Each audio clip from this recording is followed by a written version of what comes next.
Oke, nah jadi pertemuan kedua kali ini kita mulai masuk sedikit lebih teknis dari pertemuan sebelumnya. Kalau pertemuan sebelumnya kita masih membahas terkait goal, fokus di goal. Tujuan kita dalam bisnis itu apa? Itu di pertemuan sebelumnya.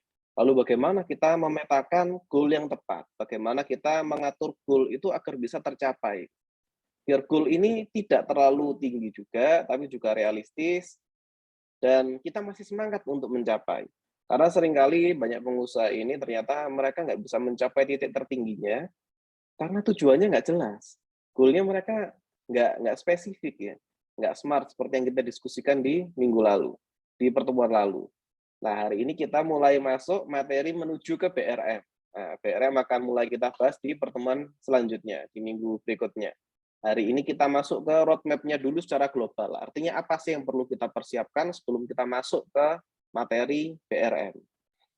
Nah, jadi hari ini materinya judulnya Roadmap to Success. Nah, sebelumnya perkenalan lagi ya sedikit. Nah, saya Yusuf, bagi yang mungkin belum kenal, karena ada yang baru juga di sini. Saya owner dari RH Group, PyCommerce, sama Accelera.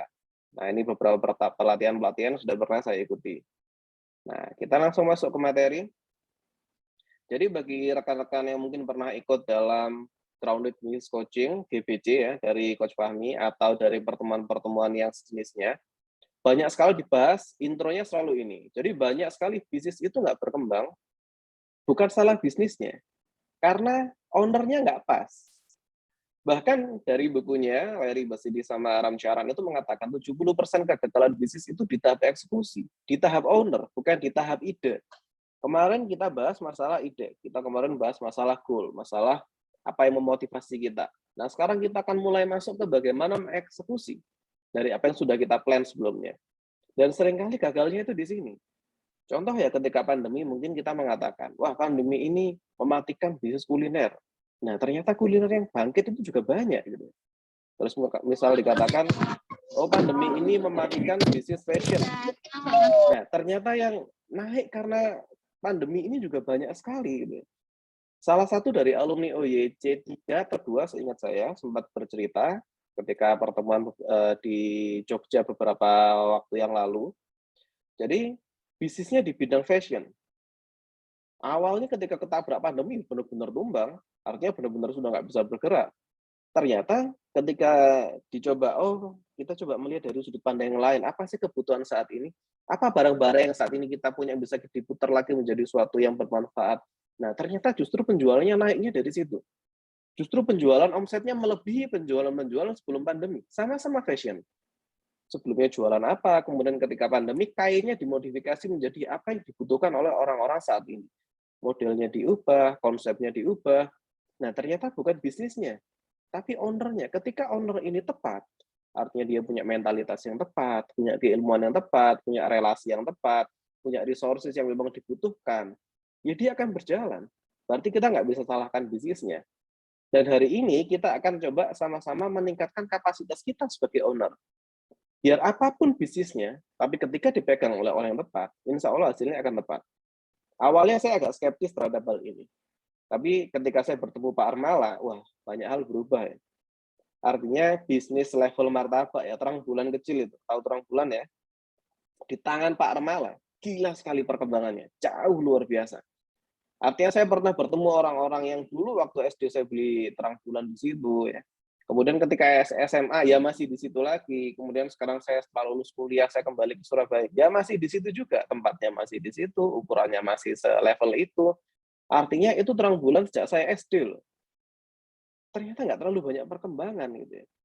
Nah, bisnis terang bulan yang sama, jenis bisnisnya sama maksudnya, bukan terang bulannya sama, sama-sama jual terang bulan maksudnya.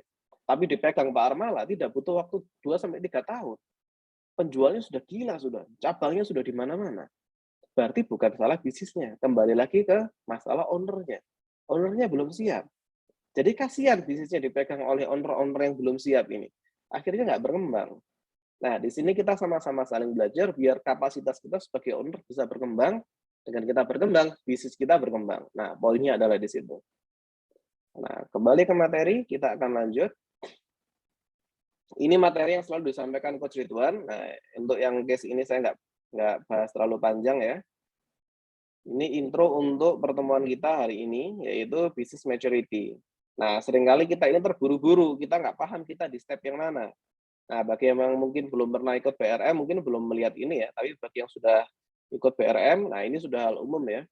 Artinya bisnis itu ada tahapannya dan kita harus paham.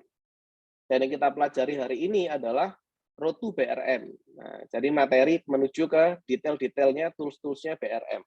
Jadi nanti kita akan pelajari isi dari buku. Nah, buku yang ini ya. Jadi ini judulnya BRM Business Tool. Ini akan kita pelajari di pertemuan-pertemuan selanjutnya. Yang intronya adalah kita bahas mulai dari hari ini.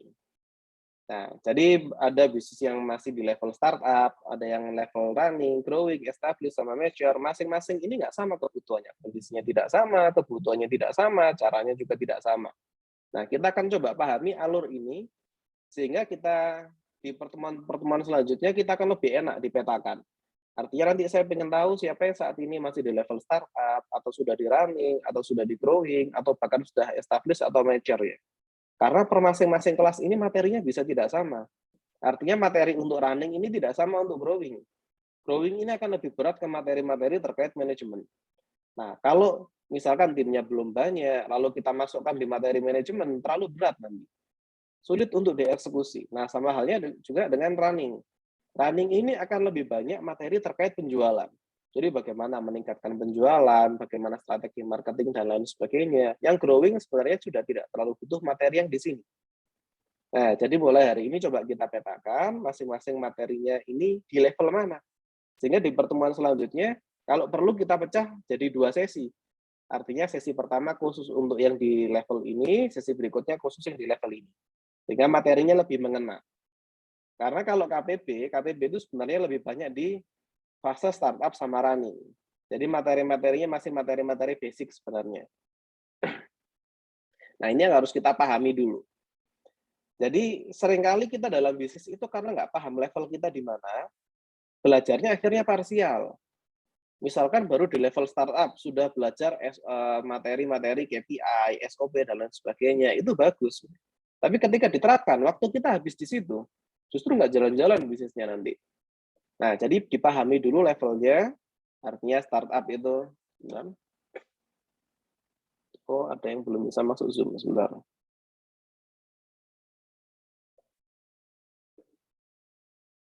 Saya infokan dulu.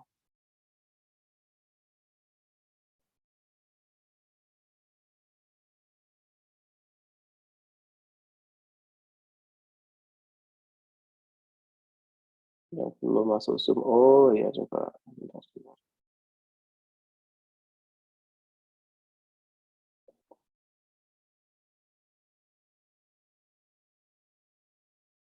Saya update dulu.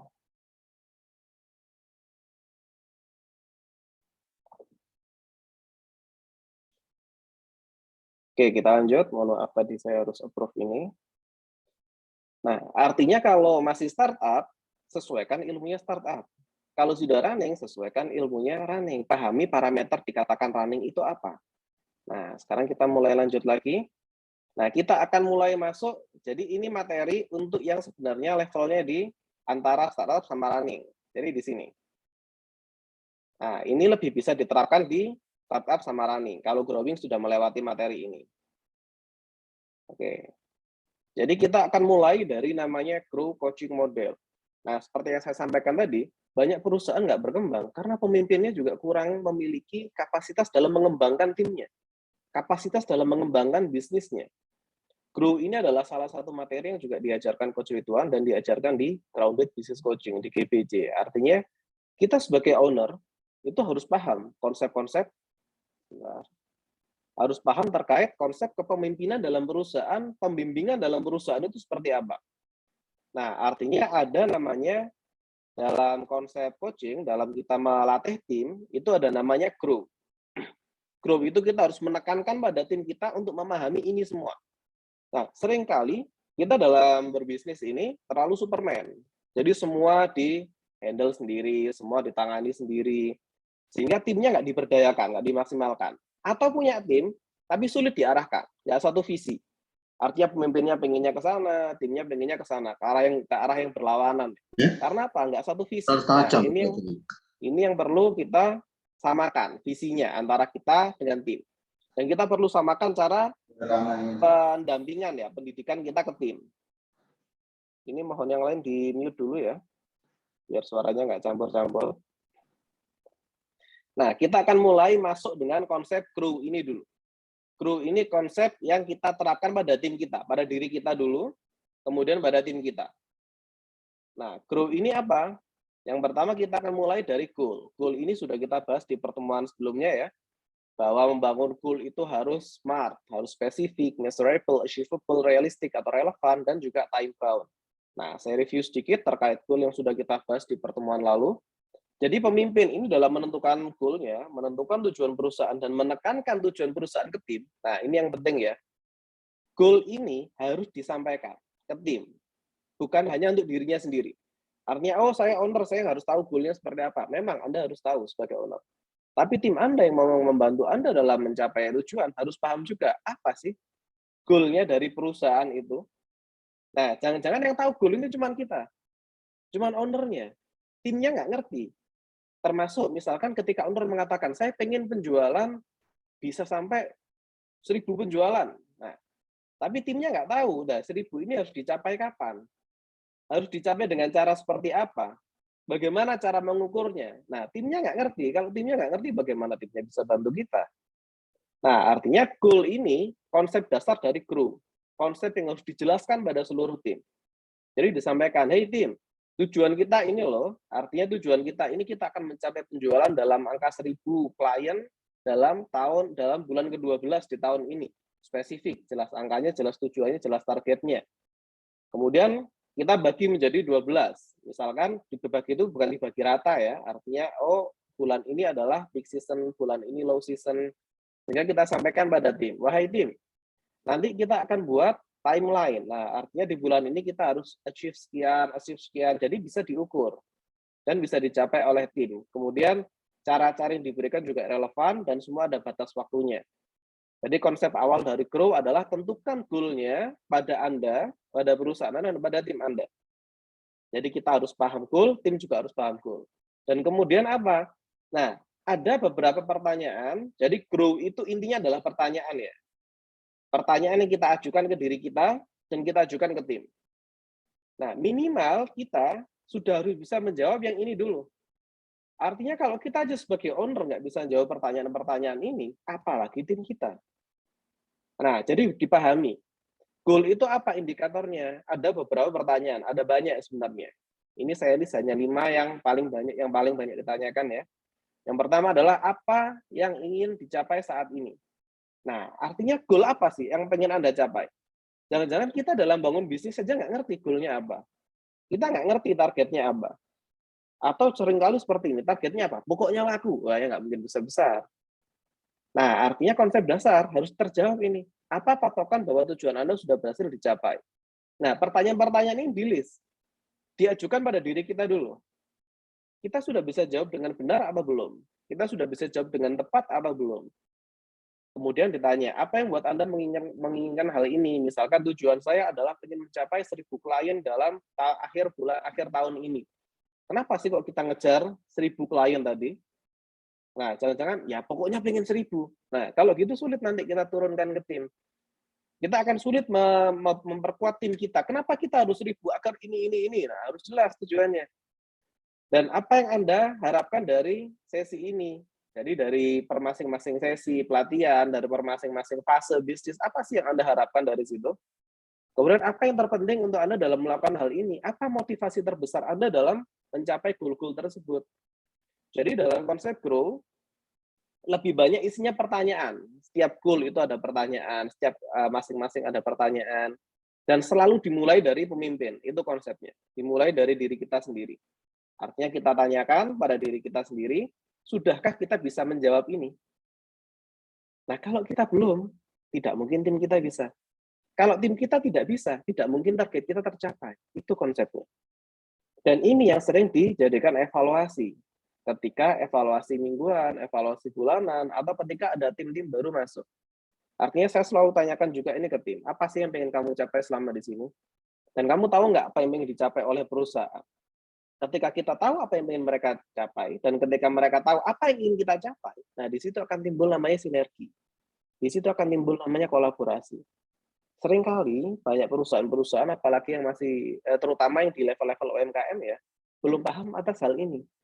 Jadi merekrut orang, orang yang direkrut ini nggak ngerti, saya ini mau ngapain sih di sini? Apa sih target yang harus saya capai? Nah, seringkali nggak masuk di situ. Nah, jadi kayak gini di-list apa aja pertanyaan-pertanyaan terkait goal ya, terkait goal ke diri kita dan ke tim kita. Nah, ini yang pertama, dari grow adalah goal, yaitu G-nya dulu. Berikutnya kita akan lanjut dengan yang R. L itu adalah reality-nya. Nah, bagi yang sudah belajar PRM3, ini termasuk kotak pertama ya dalam PRM3. Jadi dalam menentukan tujuan sebelum kita bergerak, lihat dulu kondisinya saat ini seperti apa. Nah, seringkali dalam kita memetakan, membuat suatu bisnis plan, starting-nya itu dari nol, dari kondisi yang sangat ideal. Nah, dalam bisnis plan, starting itu jangan dari nol. Starting adalah dari kondisi akhir Anda saat itu seperti apa. Misalkan saya pengen, anggaplah perusahaan sudah berjalan selama 2 tahun ya, kemudian di tahun ketiga dia pengen membangun suatu plan baru. Saya pengen target saya mencapai 10.000 klien. Nah, lihat dulu realitanya saat itu seperti apa. Misalkan, oh realitanya saat itu baru 100. Nah, gimana 100 menuju 10.000? Kemudian ketika sudah dianalisa sebelum-sebelumnya, dianalisa secara mundur, dilihat dari histori, per bulan ini kita maksimal hanya bisa menambah ya maksimal 50 klien. Nah, gimana caranya bisa achieve sampai 10.000? Terlalu berat. Nah, artinya dalam konsep growth, tanyakan dulu pada diri kita juga, gimana sih kondisi kita saat ini? Gimana sih kondisi keuangan kita saat ini? Gimana sih kondisi tim kita saat ini? Apa sih masalah-masalah terbesar yang kita hadapi? Jadi pahami dulu realitanya. Bukan berarti kita tidak boleh bermimpi yang tinggi ya. Bermimpi yang tinggi itu harus. Tapi kita juga harus tahu kondisi kita saat ini seperti apa. Dengan kita tahu kondisi kita saat ini seperti apa, akan lebih mudah dalam kita memetakan, oh saat ini kondisinya seperti ini. Berarti berikutnya saya harus begini. Nah, dalam grow reality yang R, ada pertanyaan yang harus kita tanyakan pada diri kita dulu. Oh, saya kembali slide-nya. Nah, ini dulu harusnya. Yaitu yang pertama adalah dari tujuan yang ingin dicapai, sekarang kita ini di posisi mana? Nah, ini yang harus kita pahami. Jadi pertanyaan-pertanyaan dari grow ini harus dijawab dulu oleh diri kita. Hasil apa yang sudah dicapai sejauh ini? Nah, sebelum kita menentukan plan selanjutnya, dilihat dulu, saya sudah ngapain aja selama ini. Lalu apa yang belum dilakukan sejauh ini? Karena seringkali bisnis itu tidak berkembang bukan karena apa yang sudah kita lakukan, tapi karena apa yang belum kita lakukan. Harusnya kita lakukan, tapi nggak dilakukan. Nah, artinya ini ditanyakan dulu sebelum menyusun bisnis plan. Sebelum berpikir lebih jauh terkait plan kita harus mendekat ke sana, kita harus penjualan ini, itu, dan lain sebagainya. Dilihat dulu realitanya. Target kita sekian, sekarang kita sudah di titik ini. Oke, berarti kita sudah berjalan sejauh sekian, dan kita butuh sekian lagi untuk dicapai. Caranya adalah ini. Lalu dari perjalanan sudah saya capai sekian ini, kita sudah mencapai A, B, C. Nah, jadi sudah dipetakan. Tapi kita belum bisa mencapai D, E, F, dan lain sebagainya. Nah, kemudian juga untuk mencapai A, B, C itu saya sudah melakukan ini. Nah, kenapa saya tidak bisa mencapai D, E, F tadi? Oh, karena saya belum melakukan ini, dan ini. Nah, jadi sebelum planning, dilakukan namanya evaluasi. Evaluasi kita lihat realita kita. Dan dalam mengevaluasi realita, ada langkah yang perlu kita lakukan, yaitu five-wise analysis. Ini salah satu ilmu dalam manajemen yang sering kali dipakai dalam kita menganalisa. Jadi dalam menganalisa, usahakan itu kita bisa sampai di level root cause-nya, ke akar masalahnya. Seringkali ketika kita menyelesaikan masalah, yang diselesaikan itu bukan ujung dari masalahnya, bukan akarnya. Tapi langsung ke ujungnya, yang kadang kita selesaikan itu karena kita nggak paham akarnya, keulang lagi. Nggak paham lagi, keulang lagi. Nah, kita harus belajar namanya five-wise analysis dalam menganalisa realita kondisi kita saat ini. Salah satu contoh ya, five-wise analysis, ini contoh sederhana. Anggaplah seseorang ini sering kena masalah, dia tuh sering merobos lampu merah. Ketika ditanya, kenapa kamu tuh merobos lampu merah? Jawabannya, oh karena saya takut telah datang ke kantor. Nah, yang diselesaikan bukan takut telat datang ke kantornya, tapi ditanya, "Kenapa kok kamu bisa telat datang kantor?" "Oh, karena saya sering bangunnya telat." Ditanya lagi, "Kenapa kamu bangunnya telat?" "Oh, ternyata alarm saya itu sering mati, makanya saya nggak bisa bangun." "Kenapa alarmnya mati?" "Kadang itu HP saya mati kalau pagi-pagi karena baterainya habis." Ya berarti masalahmu itu karena HP-nya nggak dicas ketika malam. Sehingga karena HP-nya mati, alarmnya nggak bunyi. Alarmnya nggak bunyi, dia telat bangun. Karena dia telat bangun, dia telat kantor. Karena takut telat, akhirnya dia sering merabasi lampu merah. Nah, five whys analysis ini yang digunakan oleh Toyota. Jadi dalam Toyota Way, dalam bukunya Toyota Ways, selalu dijelaskan ketika ada masalah apapun dalam perusahaan yang dijalankan oleh Toyota, mereka selalu bertanya sampai 5 analisa ke dalam, five whys analysis ini. Ketika mereka bertanya, "Kenapa penjualan tidak mencapai target?" Nah, mereka akan ketemu why yang pertama. Oh, karena memang daya beli rendah misalkan ya.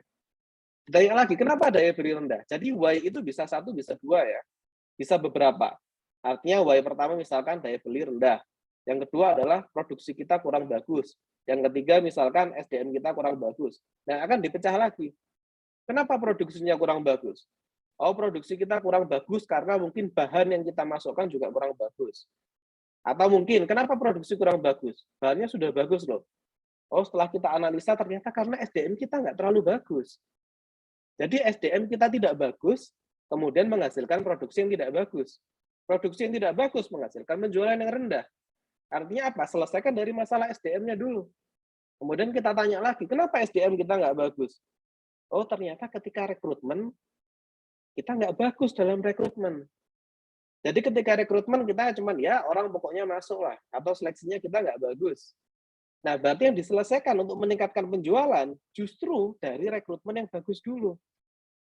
Artinya masalah penjualan ini ternyata akar masalahnya ada pada rekrutmen yang tidak bagus, sehingga mendapatkan SDM yang nggak bagus, dari SDM yang tidak bagus menghasilkan produksi yang nggak bagus, produksi yang nggak bagus membuat penjualan tidak bagus. Nah, five whys analysis ini yang harus kita pahami dalam menganalisa kondisi kita saat ini.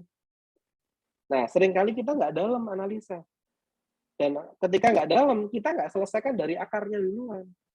Selesainya dari yang atas-atas. Nanti karena akarnya nggak selesai, akhirnya misalnya ya tadi karena rekrutmen nggak bagus ya, fokusnya itu nyari di penjualan terus ya. Apa ini masalah penjualan kita ya? Nyarinya itu nggak ini ya. Jadi solusi yang diberikan itu tidak benar-benar menyelesaikan masalah dari bawah. Sehingga suatu saat terulang lagi. Nah, ini ilmu yang harus kita pakai dalam kita menganalisa. Selesaikan mulai dari paling ujung, dari root cause-nya, dan selalu selesaikan masalah yang bisa kita kendalikan. Nah, jangan menyelesaikan masalah yang tidak bisa kita kendalikan. Seringkali dari pengusaha ini banyak yang salah fokus. Misalkan seperti ini, ketemu root cause-nya di akhir ya, akar masalahnya apa misalkan? Oh, akar masalahnya adalah kebijakan pemerintah tidak support. Ya sudah, kita nggak bisa ngapa-ngapain kalau sudah seperti itu. Artinya kalau root cause-nya adalah misalkan di kebijakan pemerintah dan ternyata kita tidak bisa ubah, ya jangan selesaikan yang itu. Selesaikan yang atasnya lagi. Atau dianalisa lagi, selesaikan apa yang memang berada dalam kendali Anda. Nah, seringkali pengusaha ini kadang mikirnya kadang terlalu jauh ya. Yang diselesaikan itu bukan sesuatu yang berada dalam kendalinya dia. Misalkan, wah ini gara-gara Saudi ini nggak tepat ini kebijakannya. Ya terus kita mau ngapain? Kita nggak bisa selesaikan itu. Kalau kita nggak bisa selesaikan itu, kita nggak bisa intervensi itu, jangan masukkan dalam analisa.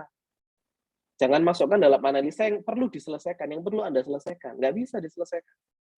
Selesaikan apa yang memang menjadi ranah Anda, yang kita punya kendali di situ. Kayak ini kan kita punya kendali. Terkait perusahaan kita punya kendali. Rekrutmen kita punya kendali. Atau kadang masalahnya bukan di rekrutmen, tapi masalahnya di training. Rekrutmennya bagus, tapi SOP-nya nggak jelas. Nah, saya pernah meng-coaching salah satu perusahaan yang penjualannya nggak bagus hanya karena SOP-nya tidak bagus. SDM-nya pinter. Ketika saya tanya, ini kenapa sih nggak berjalan? Kamu bisa loh ini. Jawabannya apa? Saya nggak tahu mas, saya harus ngapain. Nah, ya kan aneh gitu loh. SDM-nya sudah pinter, rekrutmennya bagus, ternyata SOP-nya yang nggak bagus. Dampaknya apa? Kembali lagi ke penjualan yang tidak maksimal. Waktu itu ke customer satisfaction-nya rendah. Artinya tingkat kepuasan pelanggannya rendah. Ketika kita cari tahu, padahal SDM-nya bagus loh, komunikasinya pinter loh. Nah, ternyata SOP, masalahnya di SOP. Ternyata SOP itu bisa ngaruh luar biasa juga ke penjualan. Nah, kalau kita pusing di penjualannya, ya breakdown dulu ke bawah. Oke, jadi ini terkait grow yang kedua, yaitu reality. Sebelum buat planning terlalu jauh, evaluasi dulu, analisa dulu realita kita saat ini seperti apa, evaluasi dengan konsep five-wise analysis. Nah, pertemuan selanjutnya kita akan coba mengkombinasikan antara five-wise analysis dengan fishbone diagram. Jadi fishbone diagram juga salah satu tool dalam manajemen untuk mengelompokkan masalah. Nah, jadi biar kita spesifik, masalah SDM itu punya sendiri solusinya, masalah operasional sendiri. Nah, itu akan kita bahas di fishbone diagram di pertemuan selanjutnya. Nah, kita lanjutkan lagi. Nah, sekarang option. Jadi, grow tadi ada 4 ya. Goal, reality, yang ketiga, itu option. Option ini adalah kita harus membuat beberapa pilihan-pilihan dari evaluasi yang sudah dibuat tadi. Tadi kan kita sudah mengevaluasi. Oh, target kita itu ini. Realita kita seperti ini. Lalu kita buat pilihan-pilihan, banyak pilihan. Bagaimana caranya realita ini bisa sesuai dengan targetnya, sesuai dengan goal-nya. Kita harus membuat 4 kelompok dulu paling enggak. Stop, yaitu kita list. Apa nih tindakan yang ternyata banyak tapi dampaknya kecil. Nah, jadi dalam hukum Pareto itu kita mengenal ada istilah 80% pekerjaan yang ternyata hanya menghasilkan 20% revenue dari perusahaan. Berarti kerja kerasnya 80%, tapi hanya menghasilkan 20% pendapatan atas perusahaan. Nah, berarti kerjanya nggak sebanding sama pendapatannya. Nah, ini yang harus kita stop atau kita kurangi. Nah, jadi dalam analisa tadi kita buat opsi-opsi. Apa yang sudah kita lakukan, A, B, C, D, E ini sudah kita buat semua, sudah di list, nanti kita akan tentukan. Dari pekerjaan A, dia berdampak berapa persen sih atas revenue perusahaan? Oh, ini nggak bagus, perlu nggak kita stop? Kita stop. Nah, jadi di list. Mana yang harus dihentikan, mana yang perlu dimulai, mana yang harus dikurangi, dan mana yang perlu ditingkatkan. Jadi kita kelompok-kelompokkan pekerjaan, evaluasi-evaluasi tadi, opsi-opsi tadi, berdasarkan 4 kategori ini. Nah, ini juga harus dipahami oleh owner, dan harus dipahami oleh tim. Nah, kuncinya di situ ya, pahami di owner dan pahami di tim. Bukan hanya owner yang harus pinter, tim juga harus pinter. Nah, kemudian dalam option ini, pertanyaan-pertanyaan ini harus kita jawab. Jadi grow itu pertanyaan ya, pertanyaan itu indikator Anda paham nggak terkait perusahaan Anda itu di level mana sekarang. Nah, option ini adalah kita harus di list. Apa aja yang bisa Anda lakukan? Apa aja yang bisa kita lakukan dalam kondisi-kondisi sekarang ini, itu di list semua. Kemudian apa yang perlu dilakukan tapi belum dilakukan. Misalkan, kita harusnya nambah marketing. Kemudian berpikir, tapi kita belum bisa nambah. Kenapa kita belum bisa nambah? Mundur lagi ke five-wise analysis tadi. Kita belum bisa menambah marketing karena kita belum ada dananya. Kenapa kita belum ada dananya? Nah, itu di breakdown lagi. Kemudian strategi atau langkah apa yang pernah dilakukan untuk hal serupa. Strategi atau langkah apa? Ini adalah yang sudah Anda lakukan atau yang sudah dilakukan oleh kompetitor Anda. Nah, jadi di sini kita sudah mulai melirik dari lawan-lawan kita ya. Artinya, di sana ini mereka sudah pernah melakukan itu dan tidak berhasil. Kita lihat lagi kompetitor kita di sana. Dia sudah melakukan itu dan ternyata berhasil. Dan saya belum melakukan itu. Nah, jadi opsinya semua di list. Apa yang sudah kita lakukan, bagaimana hasilnya, apa yang belum kita lakukan, bagaimana kemungkinan hasilnya, apa yang belum kita lakukan dan sudah dilakukan orang lain dan bagaimana hasilnya. Dan kita semua petakan, apa sih untung rugi dari langkah-langkah ini? Dan ada nggak? Nah, kita selalu memposisikan seperti apa yang dilakukan oleh Nadiem Makarim ya, dalam timnya Gojek. Jadi dia selalu berpikir hal yang terbaik dan di akhir dia selalu mengatakan begini. Kita sudah merencanakan yang terbaik. Nah, sekarang coba kita pikirkan, bagaimana jika ternyata kita salah? Nah, jadi Nadiem itu selalu membalik kondisi. Sudah dipikir banyak-banyak, kemudian dia dibalik. Gimana kalau ternyata planning kita ini nggak bagus? Gimana kalau ternyata planning kita salah? Akhirnya dia akan coba cari plan B, evaluasi. Bukan berarti kita, kebanyakan mikir nanti nggak bisa jalan. Nah, persiapan itu penting. Daripada kita berjalan terburu-buru, kemudian banyak hal yang ternyata nggak siap kita hadapi, jatuhnya lebih bahaya. Zig Ziglar sendiri kan mengatakan, jadi success occurs when preparation meets opportunity. Kesuksesan akan terjadi ketika persiapan ketemu peluang. Artinya persiapan ini penting. Peluang jauh lebih penting. Karena kita besar enggaknya kadang tergantung peluang atau kesempatan. Tapi kesempatan ketemu sesuatu orang yang tidak siap, ya miss-nya besar. Salah satu contoh seperti yang kita bahas di pertemuan sebelumnya ya, financial literacy itu salah satu persiapan mengelola uang ya. Financial literacy, ilmu keuangan. Ketika ada kesempatan ketemu orang yang nggak siap, nggak ada hasilnya. Ada tapi nggak akan bertahan lama. Contoh yang selalu kita ambil di pertemuan selanjutnya, di pertemuan sebelumnya adalah terkait desa miliarder yang di Tuban ya. Opportunity ketemu, ada duit gede, tapi nggak ada preparation, nggak ada ilmu, nggak ada persiapan ilmu untuk mengelola duit gede. Artinya peluangnya ada, tiba-tiba dikasih duit 15 miliar, dikasih duit 5 miliar, ada yang paling kecil dikasih duit 500 juta, tapi nggak ada preparation-nya, nggak ada persiapannya. Jadi begitu dikasih duit, langsung hilang duitnya, nggak lama. Sekarang sudah banyak yang duitnya udah habis. Minta lagi ke Pertamina, ya Pertamina kasih saya pekerjaan. Nah, artinya apa? Karena persiapannya nggak bagus. Nah, ini yang perlu kita perbaiki di sini, preparation-nya. Ketika kita sudah punya kesiapan, kita punya opsi-opsi yang bagus, kita punya banyak pilihan untuk dijalankan, banyak pilihan nggak apa-apa, tapi di akhir kita akan kunci dengan mana yang bisa kita eksekusi. Lebih baik punya banyak opsi yang bisa dijalankan daripada nggak punya sama sekali. Nah, jadi opsi ini harus didasarkan pada evaluasi yang sudah dijalankan di tahap sebelumnya, di tahap R tadi ya, reality. Nah, akan kita kunci dengan yang akhir, yaitu W-nya, will. Apa yang mau dijalankan? Gitu. Artinya dari konsep grow, empat-empatnya sudah, goal sudah ditentukan. Kemudian R-nya, reality kita sudah kita cek, kita sudah evaluasi ya dari realitanya. Kemudian kita sudah buat O-nya tadi, yaitu option-nya. Option kita sudah buat, apa saja option-nya nih? Nah, tahap terakhir harus dikunci.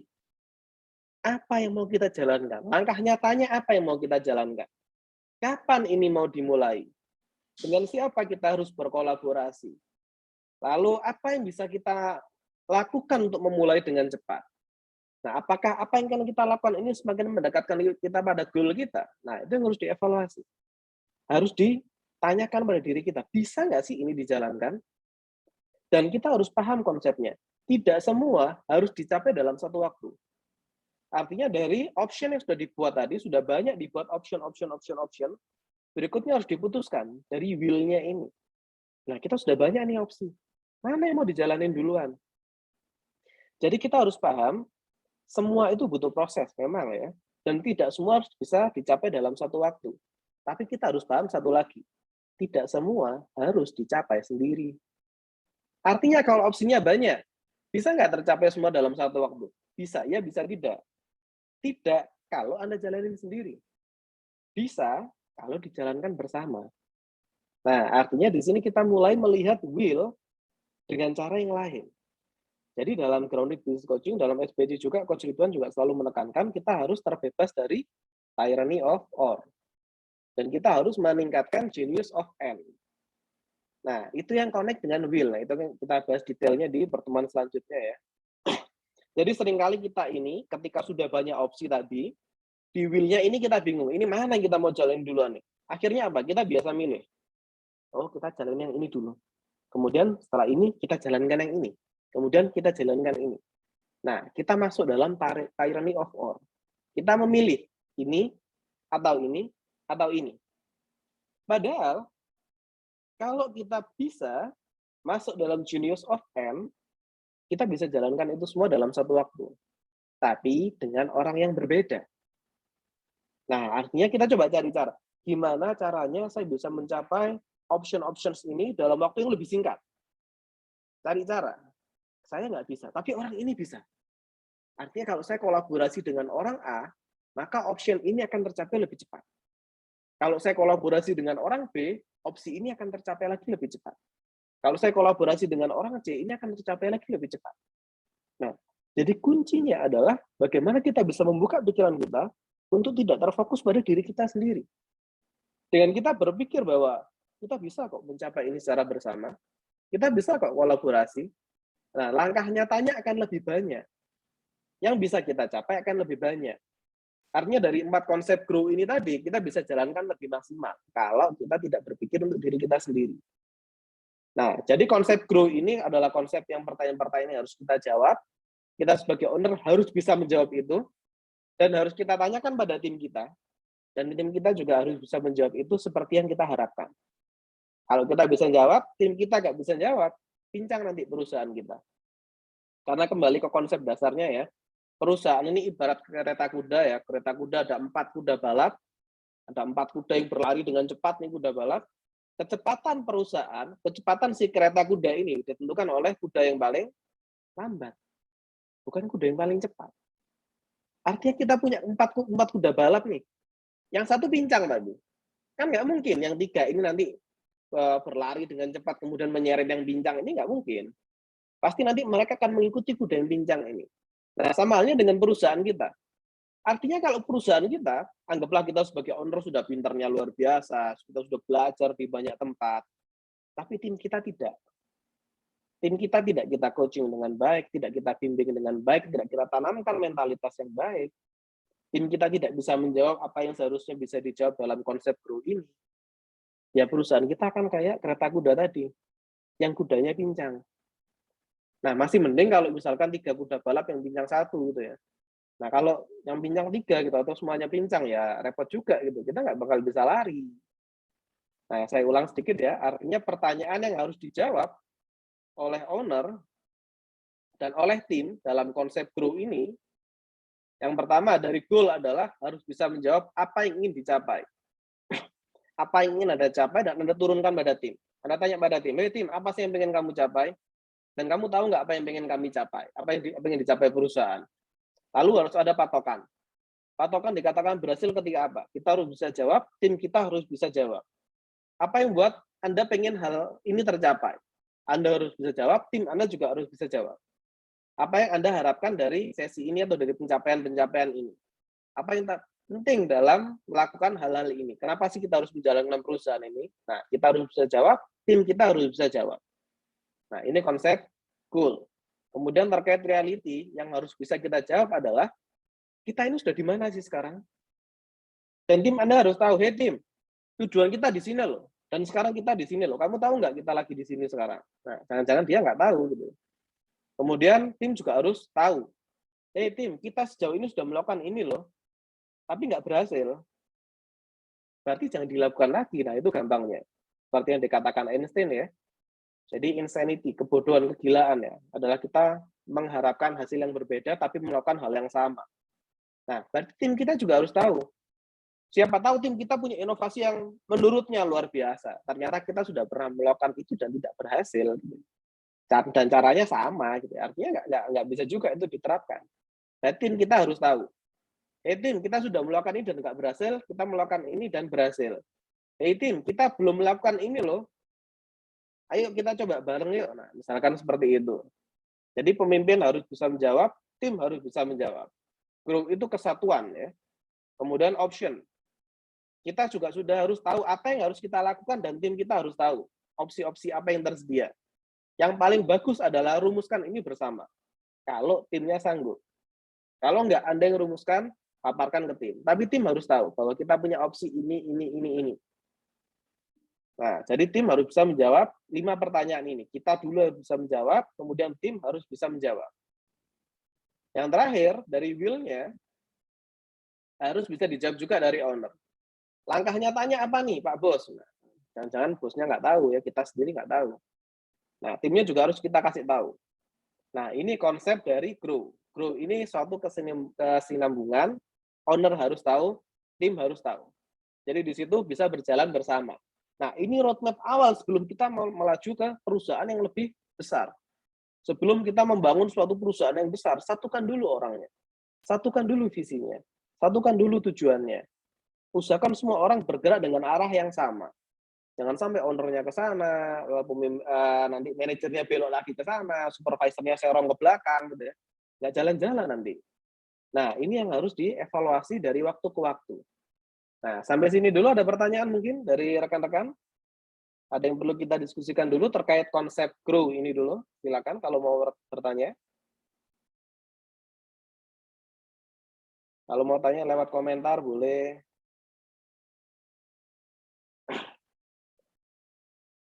Ada 15 partisipan, silakan.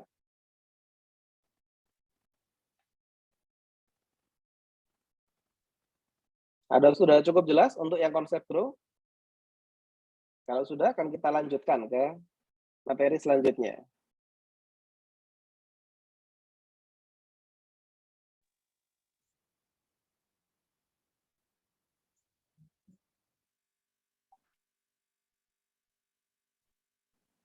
Gimana, ada pertanyaan?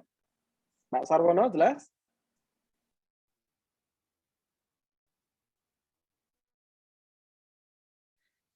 Sebenarnya Ya. ada juga, tapi ini kaitannya dengan. Halo, cek. Mau tanya. Oh, silakan Pak Sarwono dulu tadi. Gimana tadi? Iya, Ustadz. Halo. Ya, silakan Pak Sarwono. Ya, jadi ini setelah pandemi kan baru mulai lagi nih Ustadz. Artinya ketika pandemi kemarin saya sempat kelola 7 kios bakso. Surabaya dan Jakarta. Tapi di tengah-tengah pandemi itu persennya tutup gitu. Nah, kemudian untuk mempertahankan supaya saya nggak kembali di fase running lagi, ngomset lagi, saya ingin mempertahankan omset tapi dengan cara membuat channel-channel penjualan. Jadi saya dari kios ke bikin di gerobak, Ustaz. Oh ya. Jadi kita mulai di gerobakan. Kemarin saya awalnya trial 2, terus setelah 2 jalan ditambah, sekarang ada 9. Tapi ternyata tahapannya ternyata harus diikutin juga karena begitu gerobakan, startup, running, growing, established gitu, kita maunya cepet ya. Oh ini tinggal di copy paste, tapi kenyataannya nggak seperti itu, Ustaz. Mengelola SDM itu luar biasa gitu loh. Betul.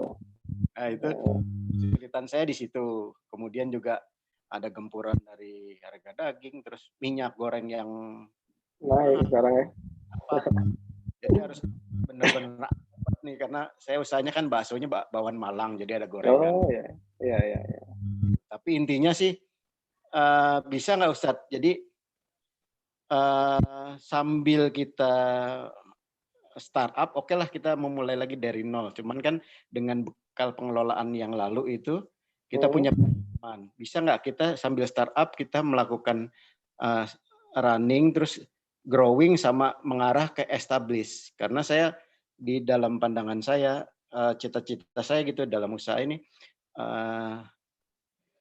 paling lama 5 tahun kita punya 100 gerobak gitu. Masya Allah.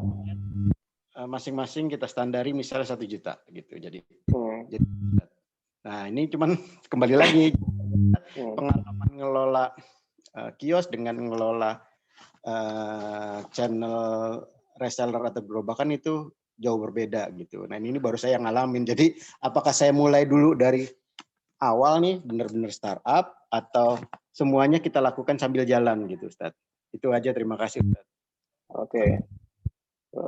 Nah ini luar biasa Pak Sarwono. Nah insya Allah nanti akan dibantu jawab oleh di sini ada Pak Eko. Nah, Pak Eko ini ketua chapter Bogor yang sudah mengelola ratusan cabang bubur onik. Nah insya Allah nanti Pak Eko akan membantu menjawab karena beliau yang sudah lebih berpengalaman ya. Itu guru saya Pak Eko tuh di KPB. Nah itu ya. Nanti. Berdaya. Nah insya Allah nanti akan dibantu Pak Eko. Oke, nanti yang akan saya jawab lebih ke arah manajemen dulu, terutama yang terkait materi ini. Siap, Ustadz. Oke, ada lagi mungkin satu lagi pertanyaan, tadi ada satu yang bertanya. Sebelum kita lanjutkan.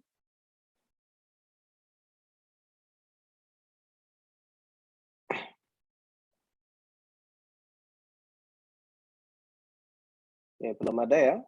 Nah, nanti kalau ada pertanyaan bisa raise hand ya. Nanti biar kita lanjut ke pertanyaan. Nah, sementara kita lanjutkan dulu. Jadi untuk pertemuan 2 ini materinya tidak sedetail di pertemuan yang pertama kemarin. Nah, nanti pertemuan yang materi-materi teknis akan mulai kita bahas di pertemuan selanjutnya. Terkait bagaimana sih membangun apa tadi reseller, kemudian bagaimana sih kita strategi-strategi untuk maintain reseller, lalu kita tingkatan-tingkatannya ada berapa, bagaimana kita maintain mereka, kemudian juga bagaimana membangun manajemen yang baik. Nah, manajemen itu juga ada ilmunya ya, bukan berarti kita, oh saya bisa kok mimpin orang. Nah, ada tahapan-tahapannya, ada tools of manajemennya. Nah, masalah teknis itu akan mulai kita bahas di pertemuan-pertemuan 3 dan selanjutnya. Nah, ini masih sifatnya global, karena matrikulasi umum ya. Oke, kita lanjut dulu. Nah, sekarang kita mulai masuk ke apa yang akan kita bahas detail di pertemuan-pertemuan selanjutnya.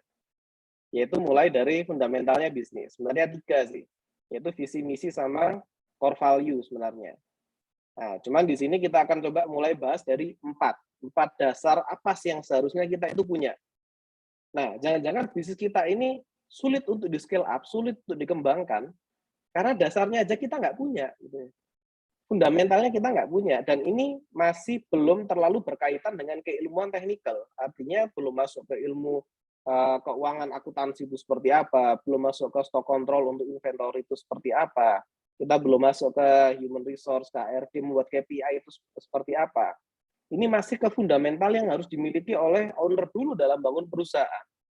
Itu ada 4 dasarnya. Paling nggak harus punya visi misi dulu. Nah, jangan-jangan visi perusahaannya nggak punya. Visi itu tertulis ya, visi misi itu tertulis ya. Ini yang menggiring kita untuk nggak keluar jalur. Visi dan misi ini. Jadi visi itu yang menggiring kita, dan misi ini yang membuat kita bisa menuju mencapai visi itu apa. Dan budaya perusahaan ini yang kadang seringkali nggak diperhatikan oleh perusahaan. Karena apa? Perusahaan itu kadang fokusnya jualan, fokusnya duit. Yang fokusnya jualan. Yang reseller fokusnya pemasaran. Padahal ada budaya-budaya perusahaan yang harus dijunjung tinggi. Karena apa? Konsepnya sederhana. Kalau saya nggak mau ngurusi perusahaan selamanya. Artinya saya pengen perusahaan nanti saya lepas biar dia jalan sendiri. Tapi saya tidak mau kehilangan karakter saya di perusahaan itu. Artinya dia harus tetap dijalankan sebagaimana nilai-nilai yang saya junjung. Nah, kan nggak mungkin, ya mungkin sih, mau atau tidak. Kalau saya lebih milih, saya nggak mau harus ngurusi ini selamanya. Gitu ya. Artinya, mending banyak perusahaan-perusahaan lain yang bakal saya bangun, ya dia akan jalan sendiri. Gitu. Fokusnya kita kan nggak autopilot goal-nya nanti. Nggak harus kita urusi semua dari awal sampai akhir. Kemudian peraturan, kebijakan-kebijakan perusahaan ini juga harus diatur. Nah, seringkali kita terlalu pakai normatif ya, peraturan tapi nggak ditulis. Kita pakai peraturan hukum-hukum yang misalkan, oh nggak boleh harusnya seperti itu, tapi timnya nggak ada yang tahu. Nah, yang terakhir adalah harus ada roadmap-nya, blueprint-nya. Ini kemana sih arahnya perusahaan ini? Jadi kita jelas arahnya kemana. Nah, sekarang kita belajar ya, contoh-contohnya seperti apa gitu ya. Nah, misalkan kita akan coba mulai dari visi dan misi. Nah, visi dan misi ini seringkali tidak dipandang oleh perusahaan-perusahaan terutama yang di level UMKM atau yang baru memulai. Karena apa? Ini sementing jalan. Kalau saya dalam syirkah, dalam saya membangun kerjasama dengan orang, yang paling saya lihat paling awal adalah visinya dulu sama enggak. Artinya ketika dia ini punya koneksi yang kuat, punya keuangan yang kuat, punya jaringan yang kuat. Tapi ketika tidak satu visi, saya memilih untuk tidak bekerja sama. Tapi ketika memang visinya sama, walaupun mungkin, oh ya dia punya kelemahan di sini, bisalah ditambal dengan yang lain. Nah, tapi selama visinya sama, nah ini akan lebih mudah kita dalam berjalan. Nah, visi misi ini yang mendrive kita, yang mengarahkan kita dalam menjalankan perusahaan. Nah, termasuk visi ini yang menentukan apakah perusahaan kita akan jadi seperti yang di kiri atau sebatas seperti yang di kanan. Nah, apakah kita akan jadi world class company atau ya yang penting bisa cukup untuk makan lah. Nah, visi ini yang menentukan. Anda ini mau jadi apa sih? Itu visinya.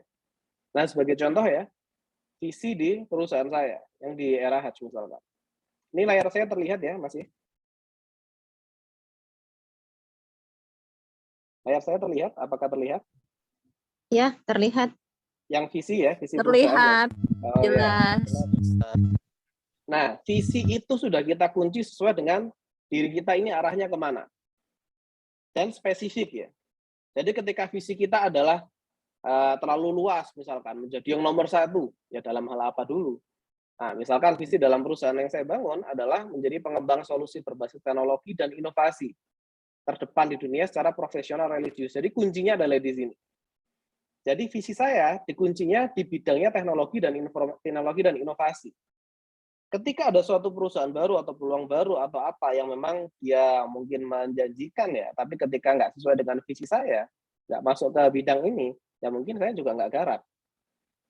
Atau ketika dia tidak profesional, tidak dijalankan, duitnya banyak, tapi tidak dijalankan dengan cara profesional, ya saya nggak akan kerjakan. Duitnya banyak profesional, tapi bersinggungan dengan, dalam tanda kutip, karena saya muslim ya, bersinggungan dengan riba, dengan yang haram, ya saya nggak akan mau. Nah, artinya visi ini harus dikunci dulu. Sebagai contoh, saya punya salah satu lini bisnis yang bergerak di bidang e-commerce. Saya punya produk namanya MyCommerce, bergerak di bidang e-commerce. E-commerce ini sudah saya jalankan sesuai dengan visi ini juga, dengan direksi yang lain. Artinya direksi yang lain, kalau saya tegas ya, take it or leave it. Ini sudah visi kita adalah religius. Artinya kalau klien kita e-commerce dan dia jualan sesuatu yang dilarang, misalkan jualan Homer, jualan bir gitu ya nggak boleh. Misal ditanya, nah kan ini duitnya gede, ya nggak boleh. Karena apa? Visi kita adalah dikunci di religius. Profesional, kita profesional. Tapi itu nggak religius. Agama saya melarang, Allah melarang. Atau misalkan dia berjualan sesuatu yang juga diharamkan dalam Islam. Ya nggak boleh. Atau salah satu perusahaan saya juga bergerak di bidang ERP untuk travel umroh dan haji. Ketika model bisnisnya adalah member cap member, yang artinya saya sudah memetakan, wah ini kayak first travel nanti. Ini bakal kayak abutur, ini bakal ada penipuan, ini nggak syariah. Sudah, jangan diambil sebagai klien. Ya kan dia bayar, tetap kita nggak mau, kita tolak. Karena apa? Nggak sesuai dengan visi kita. Visi kita betul membantu dia di bidang teknologi dan inovasi. Kita profesional, tapi bisnisnya dia tidak religius. Walaupun umroh haji, tapi nggak dijalankan dengan syariah. Kita nggak akan dukung, kita nggak jalan. Nah, visi ini yang harus dimiliki dari masing-masing pengusaha. Kalau kita mau gede, miliki visi yang kuat dulu. Bergeraknya acuannya ini, jangan menyimpang dari sini. Ketika kita sudah menyimpang dari visi, perusahaan kita juga akan menyimpang jalannya. Nah, ini yang harus dipahami, ini harus dipegang dulu oleh owner, harus dipegang dengan sangat kuat. Kemudian ditanamkan ke masing-masing tim. Visi kita di sini loh.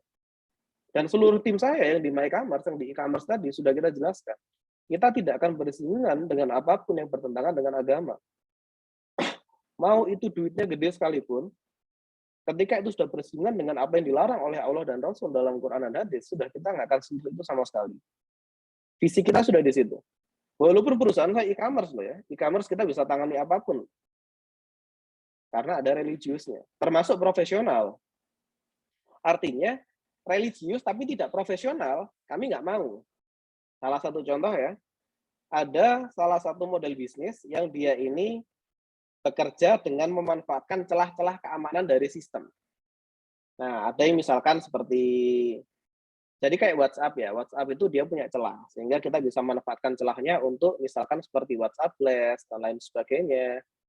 Nah, dalam hal ini, ketika yang dimanfaatkan adalah celah, dan saya juga orang yang punya dalam tanda kutip etika profesi IT ya saya tidak akan jalankan itu, karena secara etika profesi IT kita nggak boleh masuk ke ranah penyalahgunaan data, atau masuk ke memanfaatkan celah dari kompetitor, memanfaatkan celah dari suatu sistem, kita nggak boleh, itu nggak profesional. Ya kan ada duitnya, iya, tapi itu nggak profesional. Ada duitnya tapi nggak profesional, ya nggak jalan. Karena apa? Visi kita profesional. Dan religius ini dikombine dua-duanya ini. Nah, artinya jalankan ini dengan visi ini harus dengan tegas kita jalankan. Kemudian satu lagi misi. Misi itu adalah bagaimana cara Anda mencapai visi. Ini salah satu misi ini adalah 3 ya, misi dari perusahaan kami. Yaitu pertama membangun dan mengembangkan solusi berbasis teknologi dengan terus inovasi, dan kuncinya adalah efektif dan efisien. Artinya ketika teknologi yang kami bangun itu ternyata tidak efektif dan efisien, ya nggak sesuai dengan visi, nggak sesuai dengan misi, berarti perbaiki. Artinya ketika orang sudah punya ide dan idenya itu idemu ternyata tidak efektif dan tidak efisien, ya perbaiki, karena misi kita di situ.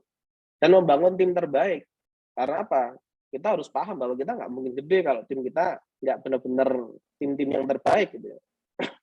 Dan juga dari misi harus ada teknologi untuk kebermanfaatan bersama. Jadi bukan berarti perusahaan ini akan dibangun murni untuk profit oriented, dia harus memberikan manfaat untuk sekitar, kemanfaatan bersama. Jadi sistem yang kita bangun bisa mungkin bisa diterapkan untuk sosial. Nah, ini misi perusahaan. Jadi artinya perusahaan itu perlu punya visi yang kuat dan misi yang membangun, yang mendukung mereka untuk mencapai visi tersebut. Nah, itu yang masuk dalam materi ini. Artinya dalam kita bangun perusahaan, mau bangun entah itu PT, CV, UD, atau lain sebagainya, atau tidak usah dalam bentuk badan hukum lah ya, miliki dulu visi misinya. Dan itu ditulis ya. Karena apa? Ketika kita suatu saat ketemu dengan peluang-peluang besar, atau kita ketemu dengan sesuatu yang membuat kita bingung, kita baca lagi di sini. Visi saya ini. Kemudian misi saya ini. Kita compare. Waduh, nggak linear nih. Kalau nggak linear, kita bandingkan.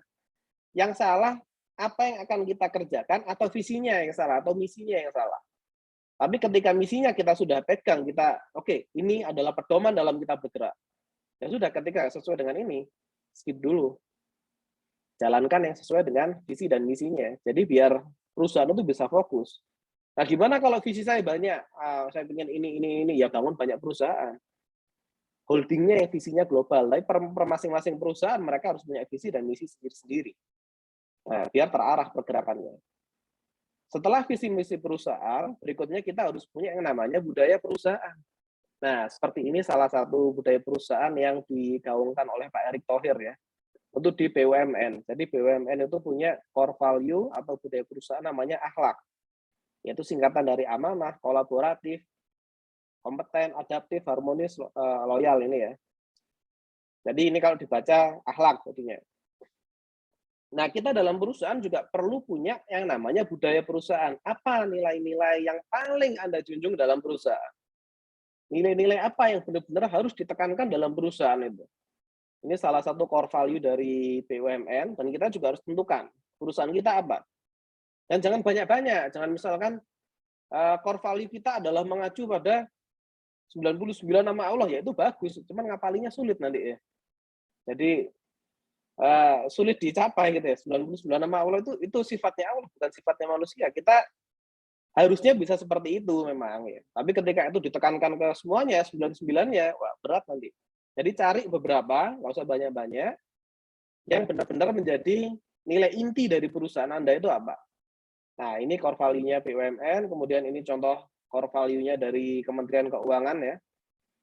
Ini dari perusahaan yang lain. Nah, jadi budaya perusahaan itu perlu dibangun. Nah, bagaimana budaya perusahaan yang saya terapkan dalam perusahaan? Salah satunya ini ya. Nah, artinya 4 nilai ini yang harus dipegang oleh tim. Jadi masing-masing tim itu harus progresif, adaptif, kolaboratif, dan inovatif. Artinya kebiasaan mereka harus mendukung budaya perusahaan yang ini. Artinya semua orang harus belajar, terus belajar, harus progressive learning. Jadi bukan hanya continuous, tapi harus progressive learning. Semua orang di tim saya semua harus belajar, apapun latar belakangnya. Dan harus adaptif, artinya mereka tidak boleh kaku gitu ya. Misalkan, saya dulu belajarnya begini loh Pak, atau misalkan saya dulu begini loh yang harus saya terapkan, ya nggak bisa, kita harus fleksibel. Karena teknologi itu dinamis. Kita nggak bisa ngotot. Misalkan kalau kita mau ngotot, Symbian itu pasti menang kok ya. Tapi dulu zaman Nokia, sekarang sudah nggak ada yang pakai gitu ya. Berarti kita nggak bisa ngotot-ngototan. Harus adaptif dengan kondisi saat itu seperti apa. Dan harus kolaboratif. Di sini saya menghindari individualis. Jadi saya selalu menekankan di tim itu kita seperti kerja kelompok di sini. Artinya kerja kelompok itu ya semua ikut berperan, bukan berarti yang satu cuma titip nama gitu ya. Artinya semua ini kalau satu bagus ya kan semua nilainya juga dapat bagus. Jadi kolaborasi yang ditekankan dan juga inovatif. Jadi per masing-masing orang itu diarahkan untuk mereka bisa mencari solusi-solusi baru. Solusi-solusi yang kreatif, solusi yang inovatif, solusi yang mungkin awalnya mereka belum terpikir gitu ya. Nah, ini harus kita ciptakan budaya yang seperti itu. Bagaimana menciptakan budaya solusi yang inovatif? Ya jangan dikunci pemikirannya. Artinya jangan terlalu top down, jangan terlalu semua harus disuapi dari atas. Kalau budaya yang terlalu top down, artinya mereka hanya menjalankan apa yang saya perintahkan. Jadi keledai nanti ya, artinya jadi robot nanti orang-orang. Nggak ada inovasi yang lahir dari mereka. Karena apa? Semua disuapi. Misalkan seperti email marketing kita ajari, kemudian spintex kita ajari, semua kita kasih arahan, semua kita kasih instruksi. Nanti ketika kita nggak ada di situ, nggak jalan sudah berusaha, nggak ada inovasi sudah. Artinya kita kasih clue-nya. Ini loh kita punya teknologi kayak gini, kira-kira apa yang bisa kamu kembangkan dari sini. Jadi mereka disuruh mikir juga. Dan kita kasih mereka ruang untuk berpikir. Kita kasih ruang mereka untuk berinovasi. Nah, budaya perusahaan ini masing-masing perusahaan bisa tidak sama. Bisa jadi budaya perusahaan saya dengan Pak Eko tidak sama. Karena Pak Eko di F&B, saya di teknologi, Pak Sarwono juga di F&B. Nah, masing-masing ini budaya perusahaannya bisa nggak sama. Ada yang sangat open terhadap innovation, terutama di perusahaan-perusahaan teknologi seperti saya. Ada yang inovasi itu jangan banyak-banyak gitu ya. Karena berbahaya kalau terlalu banyak inovasi. Ada yang per masing-masing tim harus kolaborasi, ada yang per masing-masing tim harus berjalan secara individu. Nah, sesuaikan ini, dan artinya budaya perusahaan itu harus ditekankan di perusahaan Anda. Nah, termasuk di budaya perusahaan ini ya, yang aturan tidak tertulis di tempat saya, tapi sudah ada tulisannya di mana-mana ya. Jadi di tempat saya itu diharamkan kita menggunakan asumsi untuk mengambil keputusan. Jadi kalau misal dilihat, ini saya kasih contoh ya. Nah, jadi di mana-mana itu ada tulisan-tulisan kayak gini ya. Jangan mengambil kesimpulan berdasarkan asumsi, validasi, tanyakan konfirmasi. Jadi tulisan-tulisan kayak gini itu ada di meja-mejanya anak-anak itu, di meja masing-masing tim itu. Karena apa? Bahaya dalam teknologi kita mengambil keputusan berdasarkan asumsi. Anda boleh berasumsi tapi tidak boleh dijadikan kesimpulan. Jadi nggak boleh ada, Pak kayaknya gini deh, jangan ada kayaknya. Validasi dulu, Anda tanyakan. Compare dulu dengan yang lain, diuji dulu. Kalau sudah yakin baru sampaikan, kesimpulannya ini yang dipakai. Jadi tidak boleh orang itu mengambil keputusan berdasarkan asumsinya. Jadi di sini itu kalau misalkan orang berasumsi itu sudah apa ya, haram di sini berasumsi itu. Asumsi yang digunakan untuk mengambil keputusan ya, tapi untuk beride silahkan. Nah, budaya-budaya seperti itu yang diperkuat di tim. Jadi ketika saya tidak ada sekalipun, budaya ini tetap berjalan. Ada yang budayanya adalah disiplin dan lain-lain. Nah, itu silahkan sesuaikan dengan kriteria masing-masing. Ada yang budayanya adalah kerapian dan lain sebagainya. Kalau kami enggak. Karena kami perusahaannya di bidang teknologi, mau mereka datang pakai kaos, mau pakai sandal jepit, ya silahkan. Yang penting sopan selama berhadapan dengan orang. Karena online ya, jadi ketemunya lewat Zoom gini, artinya mereka mau pakai sandal pun nggak kelihatan gitu ya, kecuali ada tamu. Nah, jadi budaya perusahaan ini harus dibuat, ditulis juga. Jadi biar terbentuk nanti budayanya. Kemudian satu lagi, yaitu membangun roadmap. Nah, jadi dalam perusahaan sebelum kita membuat plan yang detail, buat dulu plan yang globalnya. Roadmap perusahaan itu Anda bulan ini mau bangun apa, kemudian mau bangun apa lagi, itu sudah dipetakan. Dan itu dituliskan.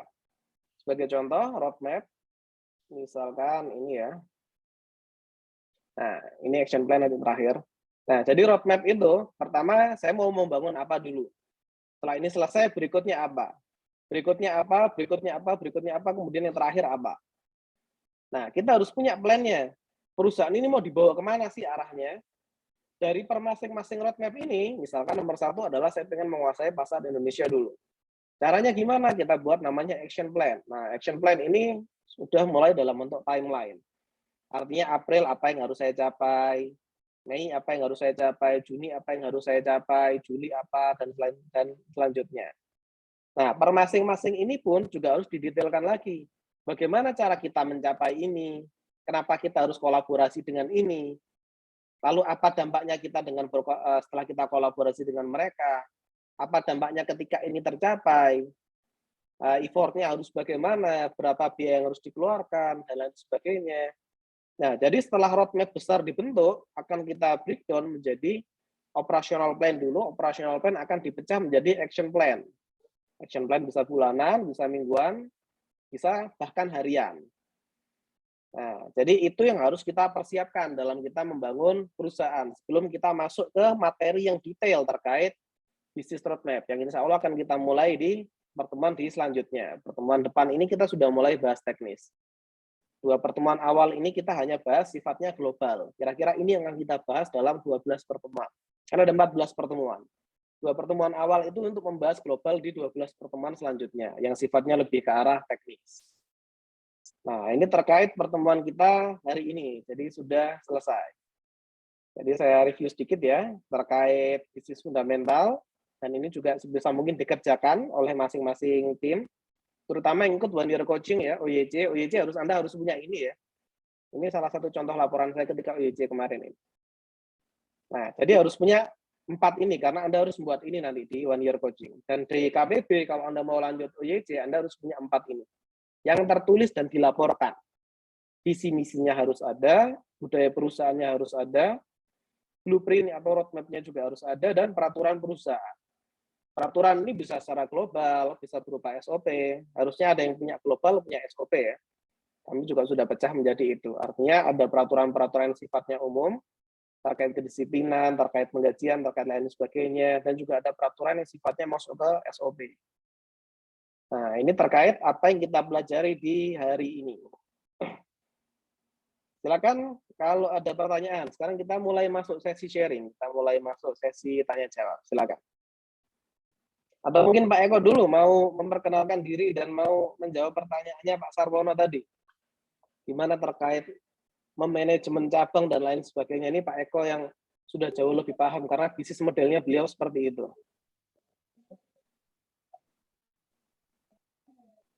Nah, ini Pak Eko. Silakan Pak Eko. Oh, jadi sayang kan? Oh iya, ini pertanyaan Pak Sarwono tadi terkait bagaimana kita mau memanage cabang dan apa yang perlu dipersiapkan. Nah, ini Pak Eko yang lebih berpengalaman dalam konsep bisnis yang punya cabang. Nah, silakan Pak Eko bisa sharing ini. Pak Eko dari sobat ini. Nah. Pak Sarwono, kenal di mana nih Pak Sarwono? Silakan.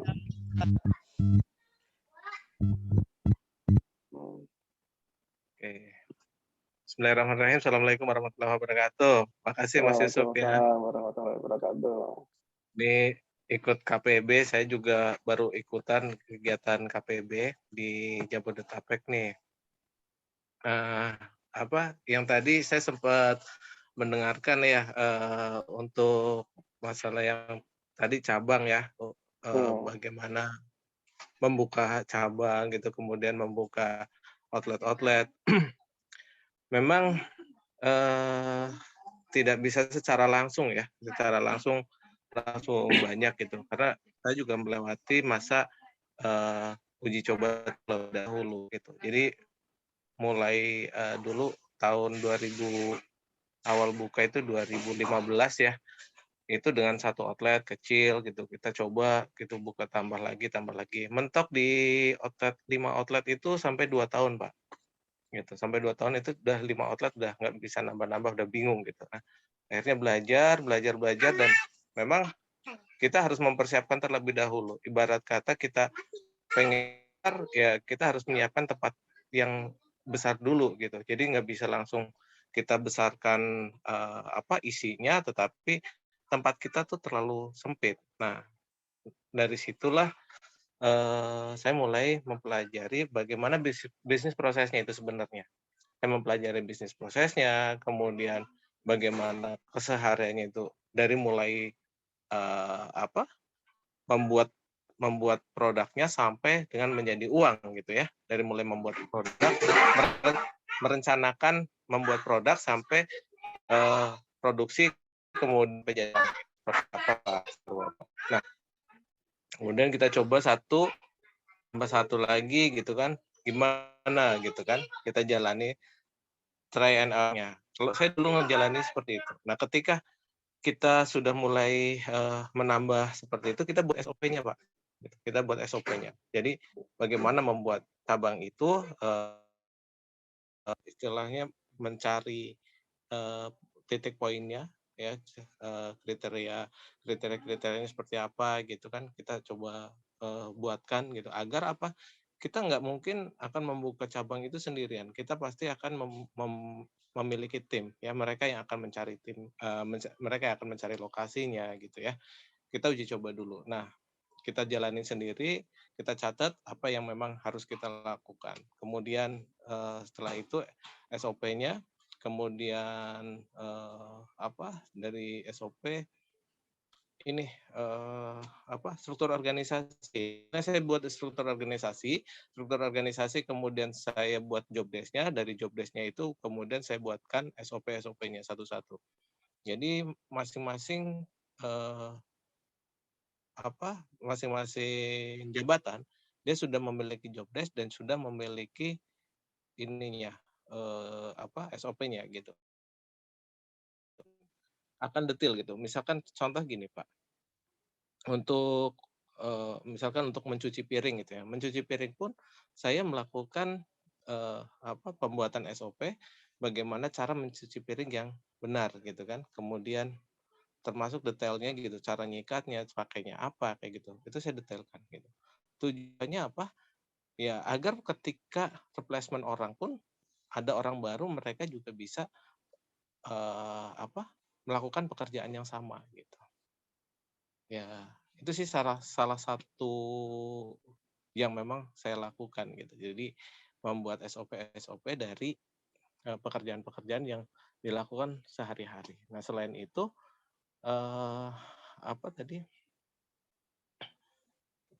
kan membuat struktur organisasi kembangkan gitu. Mungkin awalnya hanya kita sendiri dan akhirnya kita sudah memiliki lengkap gitu ya orang-orangnya dan itu yang akan menjalankan organisasi kita. Nah, tadi Mas Yusuf mengatakan tentang manajemen, yaitu bagaimana kita melakukan manajemen terhadap tim-tim kita. Gitu. Awalnya kita hanya sendiri, kemudian harus nambah orang lagi yang memang kita harus mengikuti budaya dari perusahaan kita gitu. Jadi ketika mereka bekerja di luar kemudian masuk ke dalam perusahaan kita, ya orang itu harus mengikuti yang ada di budaya di tempat kita juga.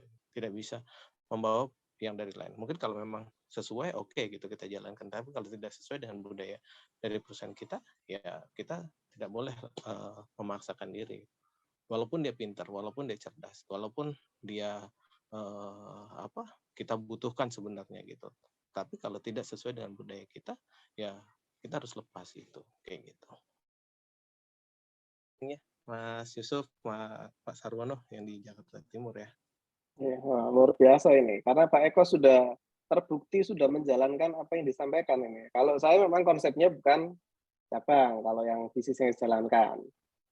Saya konsepnya referensi. Artinya memang seperti yang disampaikan Pak Eko tadi, Pak Sarwono, jadi kita perlu punya manajemen yang kuat dulu. SOP yang rapi, operasional yang rapi. Jadi ketika cabangnya banyak, kontrolnya enak.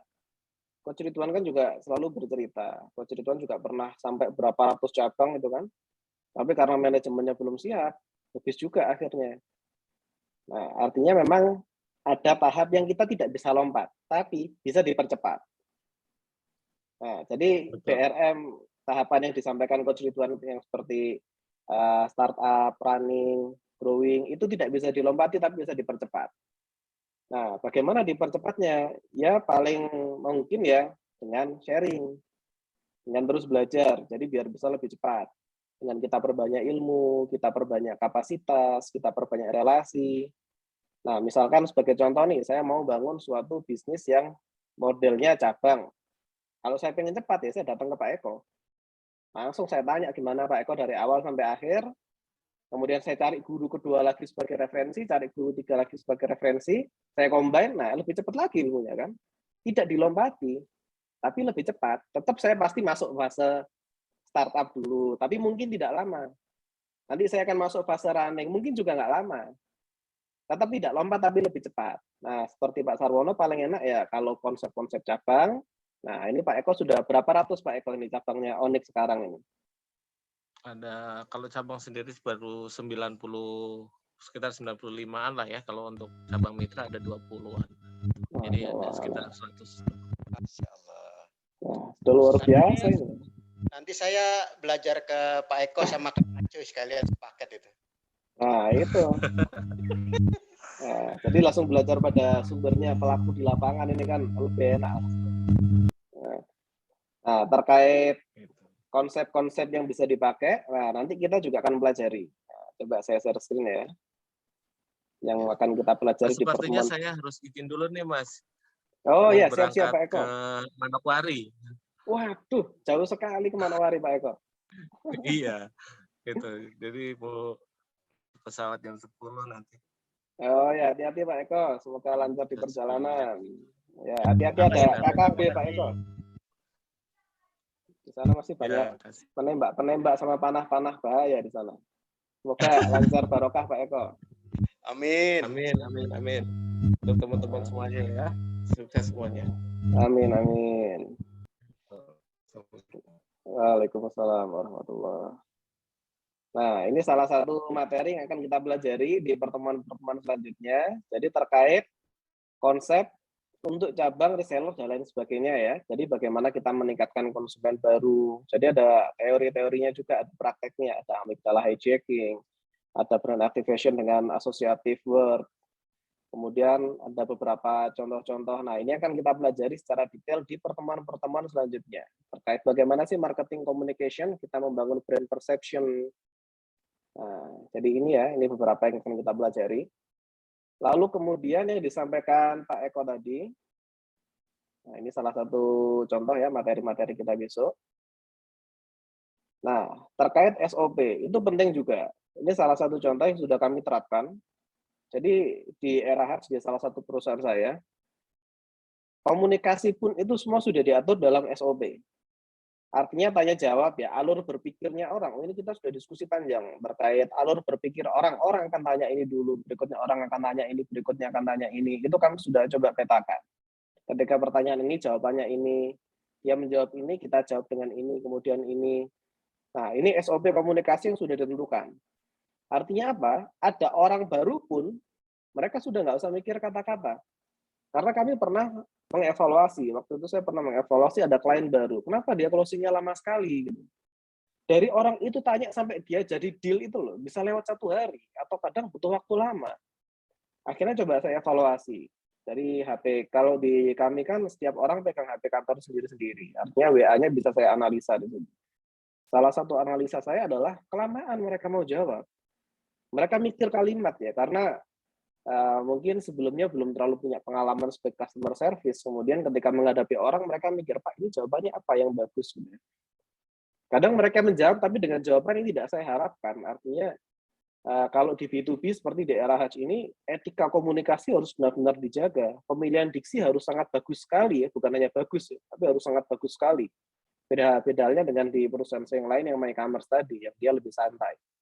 Artinya, saya coba, kalau gitu seluruh komunikasi, bahasa, kita atur aja sudah. Artinya mereka tinggal kopas-kopas sesuai dengan case yang dihadapi. Dampaknya apa? Ternyata lebih cepat. Ketika ada masalah, ada orang tanya ini, oh jawabannya ini, ada masalah apalagi, oh jawabannya ini, siapa klien kita, lalu pertanyaan ini, jawabannya sudah ada ini semua. Artinya mereka sekarang ketika komunikasi, mereka sudah semuanya mengacu ke SOP komunikasi ini. Bagaimana cara menagih invoice, oh kita pakai ini kalimatnya.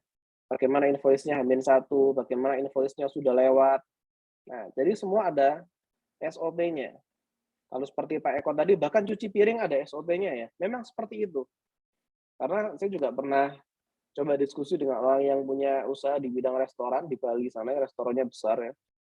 Artinya memang semua ada SOP-nya. Bahkan menggunakan sabun ya. Kalau saya di rumah sudah nggak pakai SOP-an ya. Bagi saya pokoknya busanya banyak, wah itu berarti bersih gitu.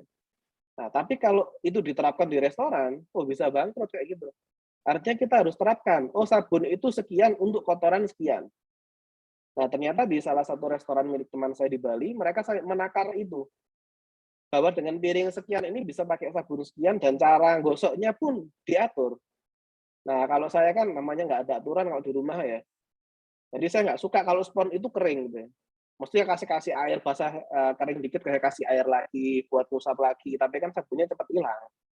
Nah, karena dipakai sendiri ya sudah nggak SOP-SOP-an. Nah, kadang seperti itu. Nah, seringkali itu terbawa dalam perlakuan ke restoran ketika kita punya restoran.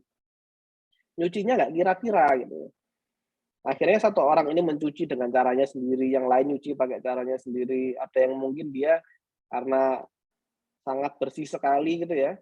Jadi sesuatu yang harusnya nggak boleh digosok pakai yang kan ada apa itu kayak sabun busa yang pakai besi-besi itu ya kayak sabun yang dari besi itu. Nah ternyata teflon digosok pakai itu ya rusak teflonnya. Nah, kadang seperti itu karena apa SOP-nya nggak jelas. Ini dari suaranya siapa ya? Nah artinya kita kalau memang mau besar, apalagi sudah mau buka cabang, buat dulu SOP yang sangat rapi. Biar apa? Biar kita kontrolnya enak. Dan juga buat namanya sistem kontrol. Nah, salah satu sistem kontrol yang kami terapkan sebagai referensi ya. Jadi saya punya di dashboard ini, jadi saya bangun sistem sendiri. Artinya di dashboard saya bisa tahu mana klien yang sudah ditangani dengan baik, mana yang belum selesai. Nah, ini penanganan yang belum selesai, ini sistemnya aktif. Kemudian per masing-masing orang ada namanya daily report. Nah, ini ya. Jadi ketika saya kemarin qadarullah bisa umroh 2 minggu kemarin, saya nggak tanya ke tim, kamu ngapain? Ya sudah, mas saya tinggal lihat ini aja. Ada tim saya namanya Dinda, oh dia melakukan training, ada kendala apa, ada catatan apa, nah semua bisa rapi di sini. Nah pastikan sebelum kita buka cabang, kita memperluas wilayah kita, miliki dulu sistem kontrol yang tepat. Nah ini salah satunya. Sistem kontrol ini bisa apapun. Saya dulu pakai Excel kayak gini sebelum saya bangun sistem sendiri. Nah, jadi tugas-tugas per masing-masing orang bisa kelihatan. Nah, ini hari Kamis dia nggak masuk. Jadi per masing-masing orang itu saya bisa ukur juga. Nah, jadi di sini kan kelihatan ya. Jadi semakin gelap warnanya itu berarti semakin banyak yang dia kerjakan. Nah, per masing-masing orang ini berarti orang masih baru, ini masih kosong yang lain-lainnya. Jadi salah satu dari materi yang tadi kita bahas ada namanya roadmap. Roadmap itu harus dipecah menjadi namanya operational plan. Operational plan akan dipecah menjadi action plan. Nah, action plan harian itu seperti ini, yang dilakukan secara per hari ini.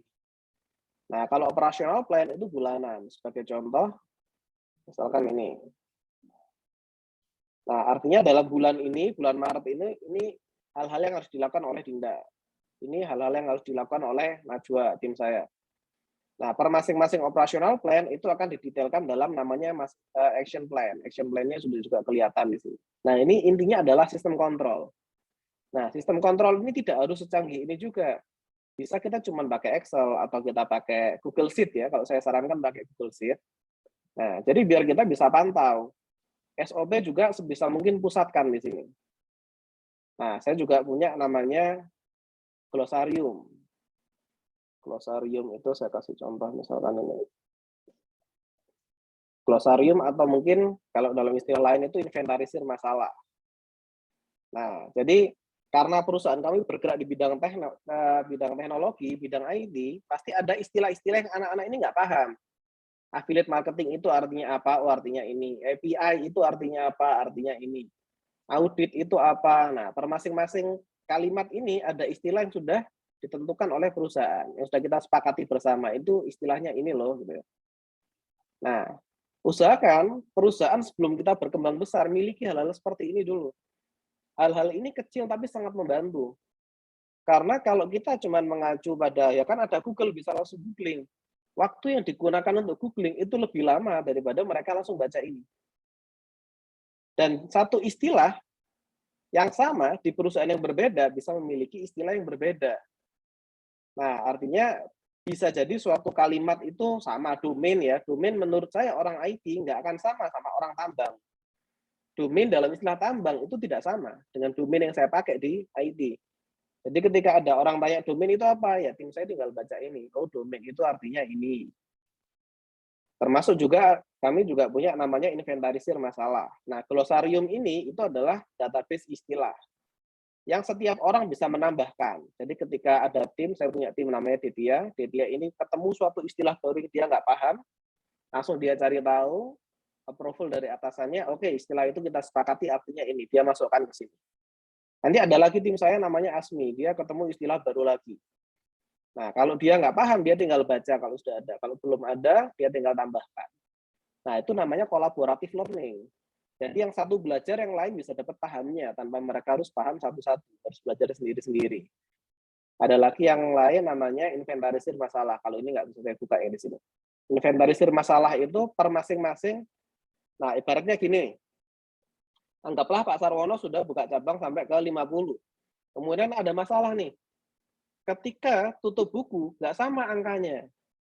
Nah, kemudian tanya, ini nggak sama nih angka yang di sistem kasir sama di angka realnya nggak sama. Gimana penanganannya? Nah, buka yang namanya inventarisir masalah. Oh, kita pernah nangani itu kok. Dulu solusi yang kita pakai seperti ini. Atau kita menjumpai yang lain, misalkan naudzubillah yang masak gitu, nasi goreng terus ada kecoaknya gitu ya. Nah, kita cari inventarisir masalah. Oh, kita pernah nangani dulu seperti itu. Lalu kita solusi yang kita kasih seperti ini. Nah, jadi bisa jadi masalah itu terjadi di orang A, tapi orang B, C, D itu akhirnya bisa belajar semua. Karena apa? Mereka sudah melihat. Dan harapannya masalah itu tidak terjadi lagi di kemudian hari. Karena apa? Kalau di kami, setiap ada orang baru masuk, saya suruh baca ini semua. Saya suruh baca dan pahami glosarium, kemudian saya suruh baca dan pahami inventarisir masalah, saya suruh pahami daily report, kemudian kita jelaskan seluruh SOP. Akhirnya ketika ada orang baru, cepat sekali dia dalam belajar. Adaptasinya cepat. Harusnya butuh waktu 3 bulan, bisa dipangkas menjadi 1 bulan. Ada masalah yang harusnya dia diselesaikan dalam waktu, anggaplah 1 jam, bisa selesai dalam waktu mungkin 15 menit atau 10 menit. Nah, jadi manajemen yang rapi ini penting sebelum kita melangkah lebih jauh. Sebelum perusahaan kita mau dibawa ke arah yang lebih besar lagi.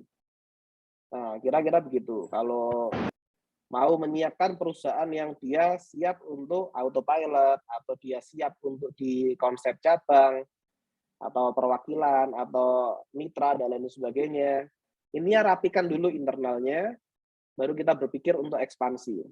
Jangan dibalik, ekspansi dulu baru dirapikan. Yang terjadi kalau ekspansi dulu baru dirapikan, ide kita dicuri, nanti jadi kayak gitu. Jadi begitu ekspansi, ketemu masalah, ternyata pusat nggak tanggap, cabangnya ternyata lebih pinter, nah dia bisa membuka sendiri. Dia bisa jadi lawan nanti, jadi kompetitor. Kecuali seluruh masalah dia sudah terjawab, kalau dia sudah nggak terlalu banyak mikir lagi, nah dia sudah lebih bisa nurut ke kita. Karena SOP sudah jelas tadi. Ya, jadi rapikan, baru luaskan. Jangan luaskan dulu, baru dirapikan. Pusing nanti. Silakan kalau ada yang mau bertanya lagi. Kita sampai jam 18.00 ya, karena maghrib setelah itu. Tes. Silakan Pak Eko. Halo, tes. Ya, masuk. Ini yang tes siapa ya?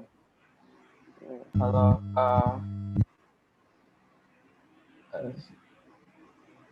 saya Ainul. Halo. Oh iya, Pak. Silakan. Iya. Iya. Kebetulan ini saya juga bisnis yang lagi saya jalankan juga di bidang IT, e-commerce juga, penyedia layanan website brand, tapi lebih ke ini ke ranah UMKM gitu. Dari pengalaman kerja di bidang e-commerce dan lain sebagainya, makanya ini. Nah,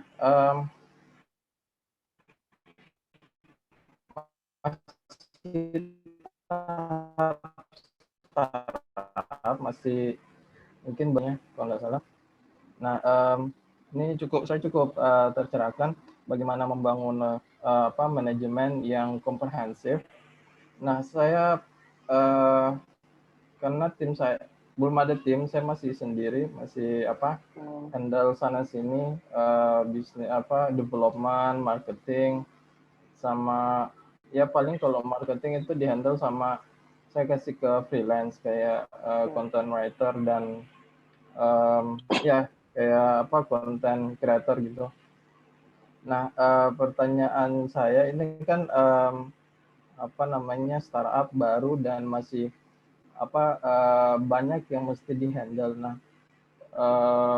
untuk manajemen kayak seperti pembuatan SOP tadi, apakah mesti dibangun dulu semuanya atau bisa secara paralel gitu, misalnya kayak kan sekarang lagi gencarnya saya develop strategi marketing, dan apakah itu sudah harus sama satu paket dengan SOP atau bagaimana, maksudnya yang mana yang lebih penting. Dan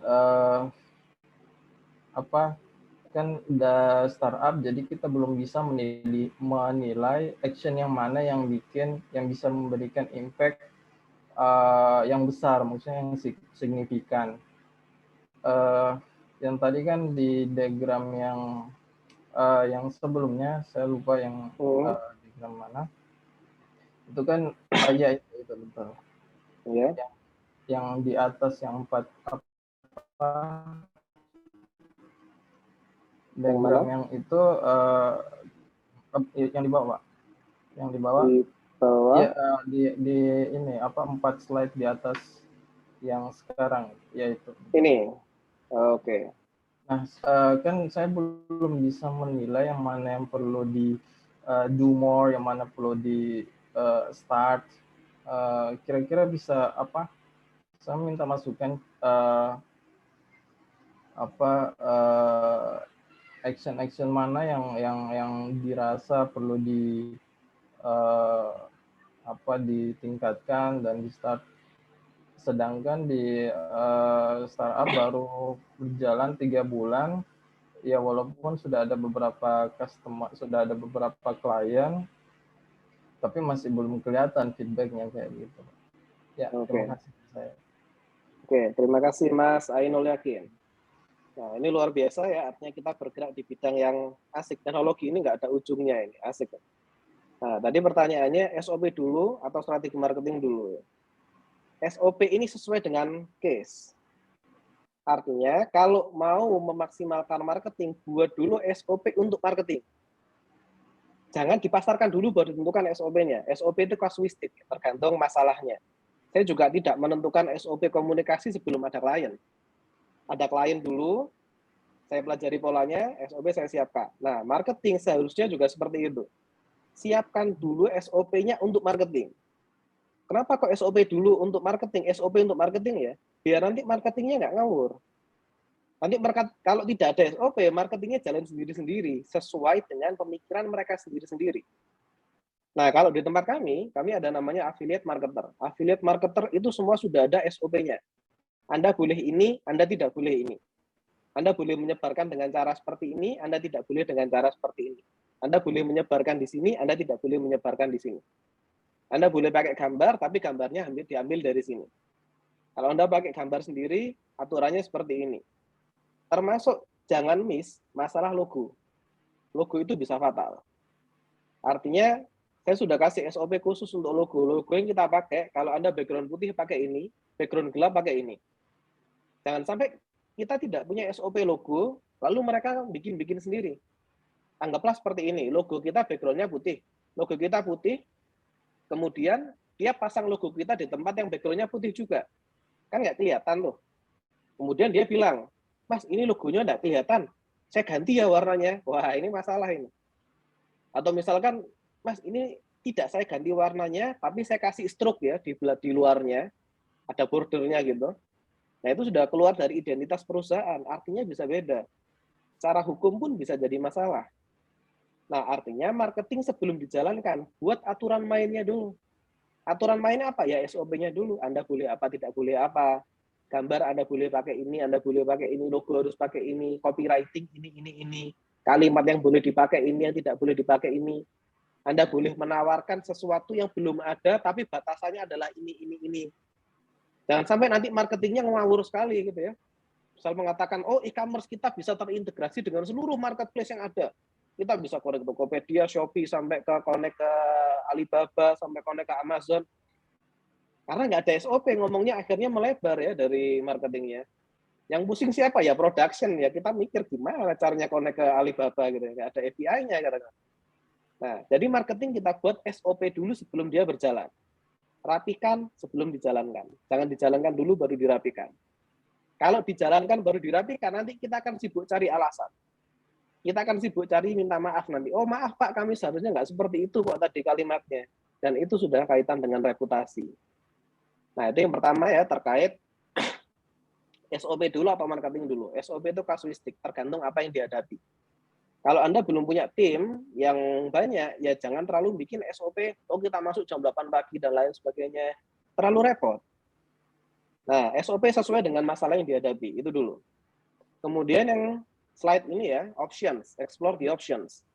Belum bisa menilai option mana yang perlu karena memang belum lama gitu ya. Nggak masalah, saya pun seperti itu. Nah, dalam hal ini kita kembalikan seperti John Maxwell yang disampaikan Maxwell. Orang bijak belajar dari pengalamannya, dan orang yang lebih bijak belajar dari pengalaman orang lain. Nah, artinya apa? Kita lihat apa yang sudah dijalankan orang-orang. Nah, itu akan masuk di materi kita terkait analisa kompetitor nanti. Jadi kita lihat, orang ini sudah melakukan ini. Hasilnya gimana ya? Ya, dia yang kita analisa. Nah, ada kalanya seperti ini. Menggunakan influencer. Ini salah satu strategi marketing ya. Menggunakan influencer. Nah, kita lihat. Saya sendiri, saya belum pernah pakai influencer. Tapi tinggal saya lihat, oh kompetitor A pakai influencer, dampaknya ini. Kompetitor B menggunakan influencer, dampaknya ini. Kemudian kita analisa, kenapa dia menggunakan influencer hasilnya A, ini hasilnya B. Sama-sama influencer, tapi hasilnya nggak sama. Kita lihat dulu. Kita lihat background si influencernya. Misalkan sebagai contoh nih ya, yang masuk materi kita selanjutnya nanti, menggunakan influencer untuk memasarkan produk, tapi ternyata zonk. Nggak maksimal. Dari kita siapa sih nggak kenal Agnes Monica gitu ya? Semua orang mungkin kenal Agnes Monica. Agnes Monica pernah digunakan brand ambassador-nya HP, Oppo, atau Vivo. Apakah efektif? Ternyata tidak. Kenapa? Publik sudah bisa menilai. Tidak mungkin seorang Agnes Monica pakai Vivo. Pasti dia pakai Apple. Artinya, apakah ada yang salah dengan influencernya? Nggak salah. Segmennya yang menjadi tidak tepat tadi. Karena apa? Agnes Monica disuruh masarin Oppo atau Vivo, nggak mungkin dia pakai itu. Publik sudah pasti bisa membaca itu gitu. Di mana-mana dia sudah pasti pakai Apple. Nah, kadang seperti itu. Oh, ini menggunakan influencer tapi penjualannya nggak naik. Kenapa nggak naik? Nah, influencernya nggak nyambung dengan barang yang dia jual. Nah, kadang kita perlu analisa di situ. Nah, jadi yang perlu kita lakukan adalah stop melakukan apa yang dilakukan lawan pada akhirnya. Bukan stop melakukan apa yang mau kita lakukan, tapi stop melakukan apa yang dilakukan lawan. Sudah nggak efektif cara seperti itu. Start itu belum tentu start apa yang sudah kita lakukan, tapi yang dilakukan oleh lawan kita, kompetitor kita. Oh, dia sudah melakukan itu dan berhasil, saya belum, oh ya sudah saya lakukan itu. Tapi sebelum kita lakukan itu, kita harus pahami suatu konsep dasar dalam dunia inovasi. Yaitu tidak ada, jadi konsep ini dari konsep Yunani ya sebenarnya, dari filsafat. Yang kalimatnya secara umum begini, di bawah matahari tidak pernah ada hal baru. Artinya apa? Semua yang kita jumpai dalam dunia ini semua itu sudah pernah ada sebelumnya. Mobil pun, kalau kita mengatakan mobil itu adalah inovasi baru, maka kita katakan bukan mobil, tapi alat transportasi. Sejak dulu itu sudah ada, walaupun orang naik gajah gitu ya. Kemudian orang naik kendaraan yang ditarik oleh sapi, kemudian sapinya diganti mesin, jadilah mobil. Artinya di bawah matahari ini sebenarnya nggak ada inovasi-inovasi baru. Hanya perbaikan dari yang sebelumnya, incremental innovation. Nah, ketika kita terpikir, wah kayaknya ide ini keren nih, kita harus pahami dulu. Orang yang mikir gitu bukan hanya kita. Yang kita lakukan apa? Validasi. Cari di internet. Hampir pasti ada kok. Misalnya saya terpikir, saya mau bikin promo seperti ini. Wah, ini pasti inovatif nih. Bisa iya, bisa tidak. Ketika kita menjumpai itu di internet, oh berarti memang sudah ada. Tapi ketika kita tidak menjumpai, kita harus melihat dengan dua perspektif. Pertama adalah, oke, ini benar-benar baru. Yang kedua adalah, orang itu sudah nggak mikir itu sama sekali. Yang artinya orang tidak akan terpikir untuk menjalankan itu. Misal saya punya inovasi, saya mau bikin skateboard di gurun. Kayaknya nggak ada orang yang bikin tuh. Tapi siapa juga orang mau pakai skateboard di gurun kan? Bukan berarti yang nilai uniqueness-nya tinggi, dia akan laku dengan tinggi. Justru nggak laku. Bukan berarti kita dengan bangga, oh ini inovasi saya nggak ada yang jalan ini. Nggak dijalani karena nggak realistis. Gitu. Jadi ketika kita punya ide, langsung divalidasi dulu. Nah, seringkali banyak inovator yang mereka kurang komparasi. merasa wah ini pasti ide saya keren sekali. Begitu dijalankan, wah ternyata sama kayak strateginya dia. Wah ternyata ini pernah dijalankan, tidak berhasil. Nah, jadi acuan options, explore the options ini, mana yang di stop, mana yang di start, mana yang do less, mana yang di do more, tidak harus dari apa yang kita lakukan sendiri. Jadi kita bisa menganalisa kompetitor-kompetitor kita. Bahkan ketika saya menjalankan yang My Commerce tadi, itu masing-masing kompetitor saya telepon itu.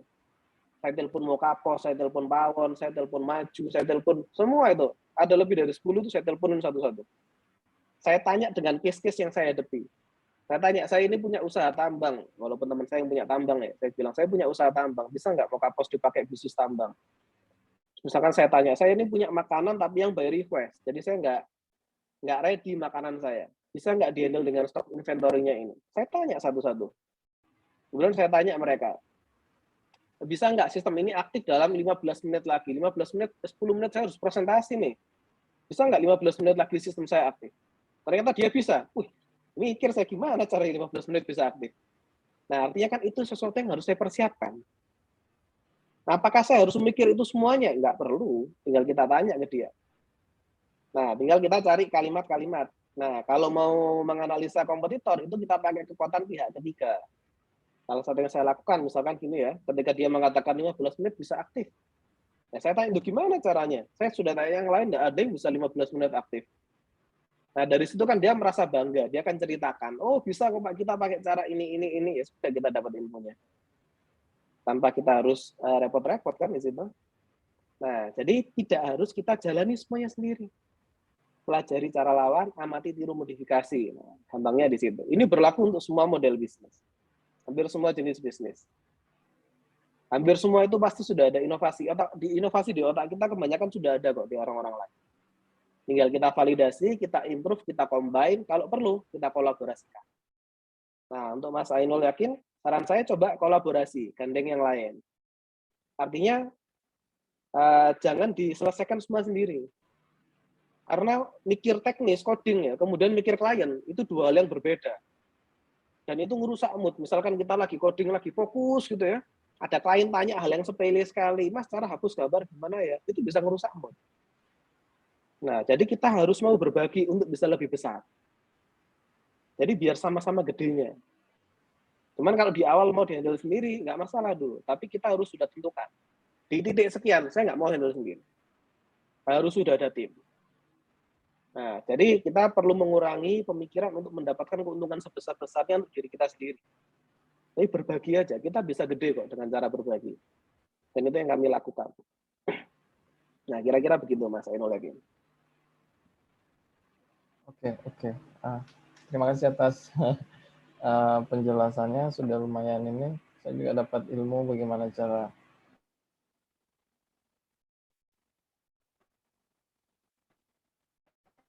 Oke, ini sudah jam riset kompetitor. Oh ya. Riset kompetitor nanti akan saya tunjukkan satu slide lagi. Sebentar ya, yang akan kita pelajari nanti.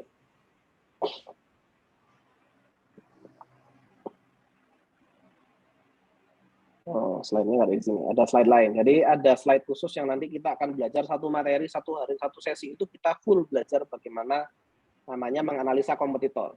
Ada namanya winning zone, losing zone, risk zone, sama dump zone. Bagaimana kita menyikapi per masing-masing. Artinya dalam menganalisa kompetitor itu nggak bisa kita sebatas melihat, oh dia ini, dia itu. Enggak. Tapi ada ilmunya.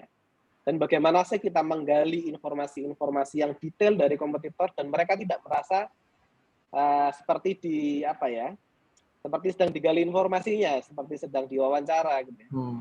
Bagaimana caranya mereka dengan ya sukarela membuka dapurnya. Nah, itu ada sendiri teknik-teknik yang akan kita pelajari di pertemuan selanjutnya terkait analisa kompetitor. Apa itu namanya value proposition kita dibanding kompetitor dan lain sebagainya. Kita akan pelajari dalam satu pertemuan khusus. Oke, karena sudah jam 18 lewat, sudah mau maghrib. Pertemuan sore ini kita cukupkan dulu ya, rekan-rekan. Insya Allah kita sambung di pertemuan 2 minggu lagi. Kita akan sudah mulai masuk ke pertemuan yang membahas teknis, yang sudah mulai masuk ke membahas how to, gimana caranya, dan kita akan sudah mulai masuk ke studi kasus. Artinya yang menggunakan konsep ini itu bisnis yang seperti apa, lalu bagaimana studi kasusnya. Nah, kita akan coba pelajari lebih detail di pertemuan 2 minggu lagi. Insya Allah KPB akan kita lakukan setiap 2 minggu.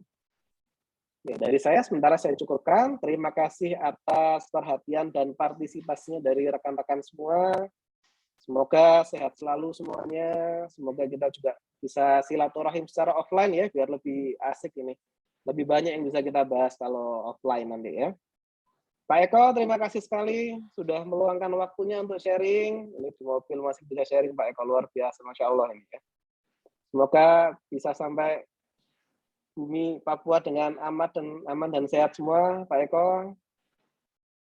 Ya, karena di sana sedang mengerikan ya kondisinya. Semoga kita doakan semoga Pak Eko bisa sehat-sehat saja sampai kembali ke sini, bisa sharing-sharing juga dengan kita. Oke, sekali lagi terima kasih rekan-rekan, saya cukupkan dulu. Semoga sukses selalu untuk kita semua. Semoga Allah mudahkan jalan kita untuk bisa berbisnis, untuk bisa mencapai ridhonya Allah. Amin. Semua kita kembalikan pada Allah. Jadi saya cukupkan. Assalamualaikum warahmatullahi wabarakatuh. Waalaikumsalam. Waalaikumsalam warahmatullahi wabarakatuh. Terima kasih Pak Yusuf. Terima kasih Mas Yusuf. Ya, Mas izin live. Yusuf. Assalamualaikum. Waalaikumsalam warahmatullahi wabarakatuh.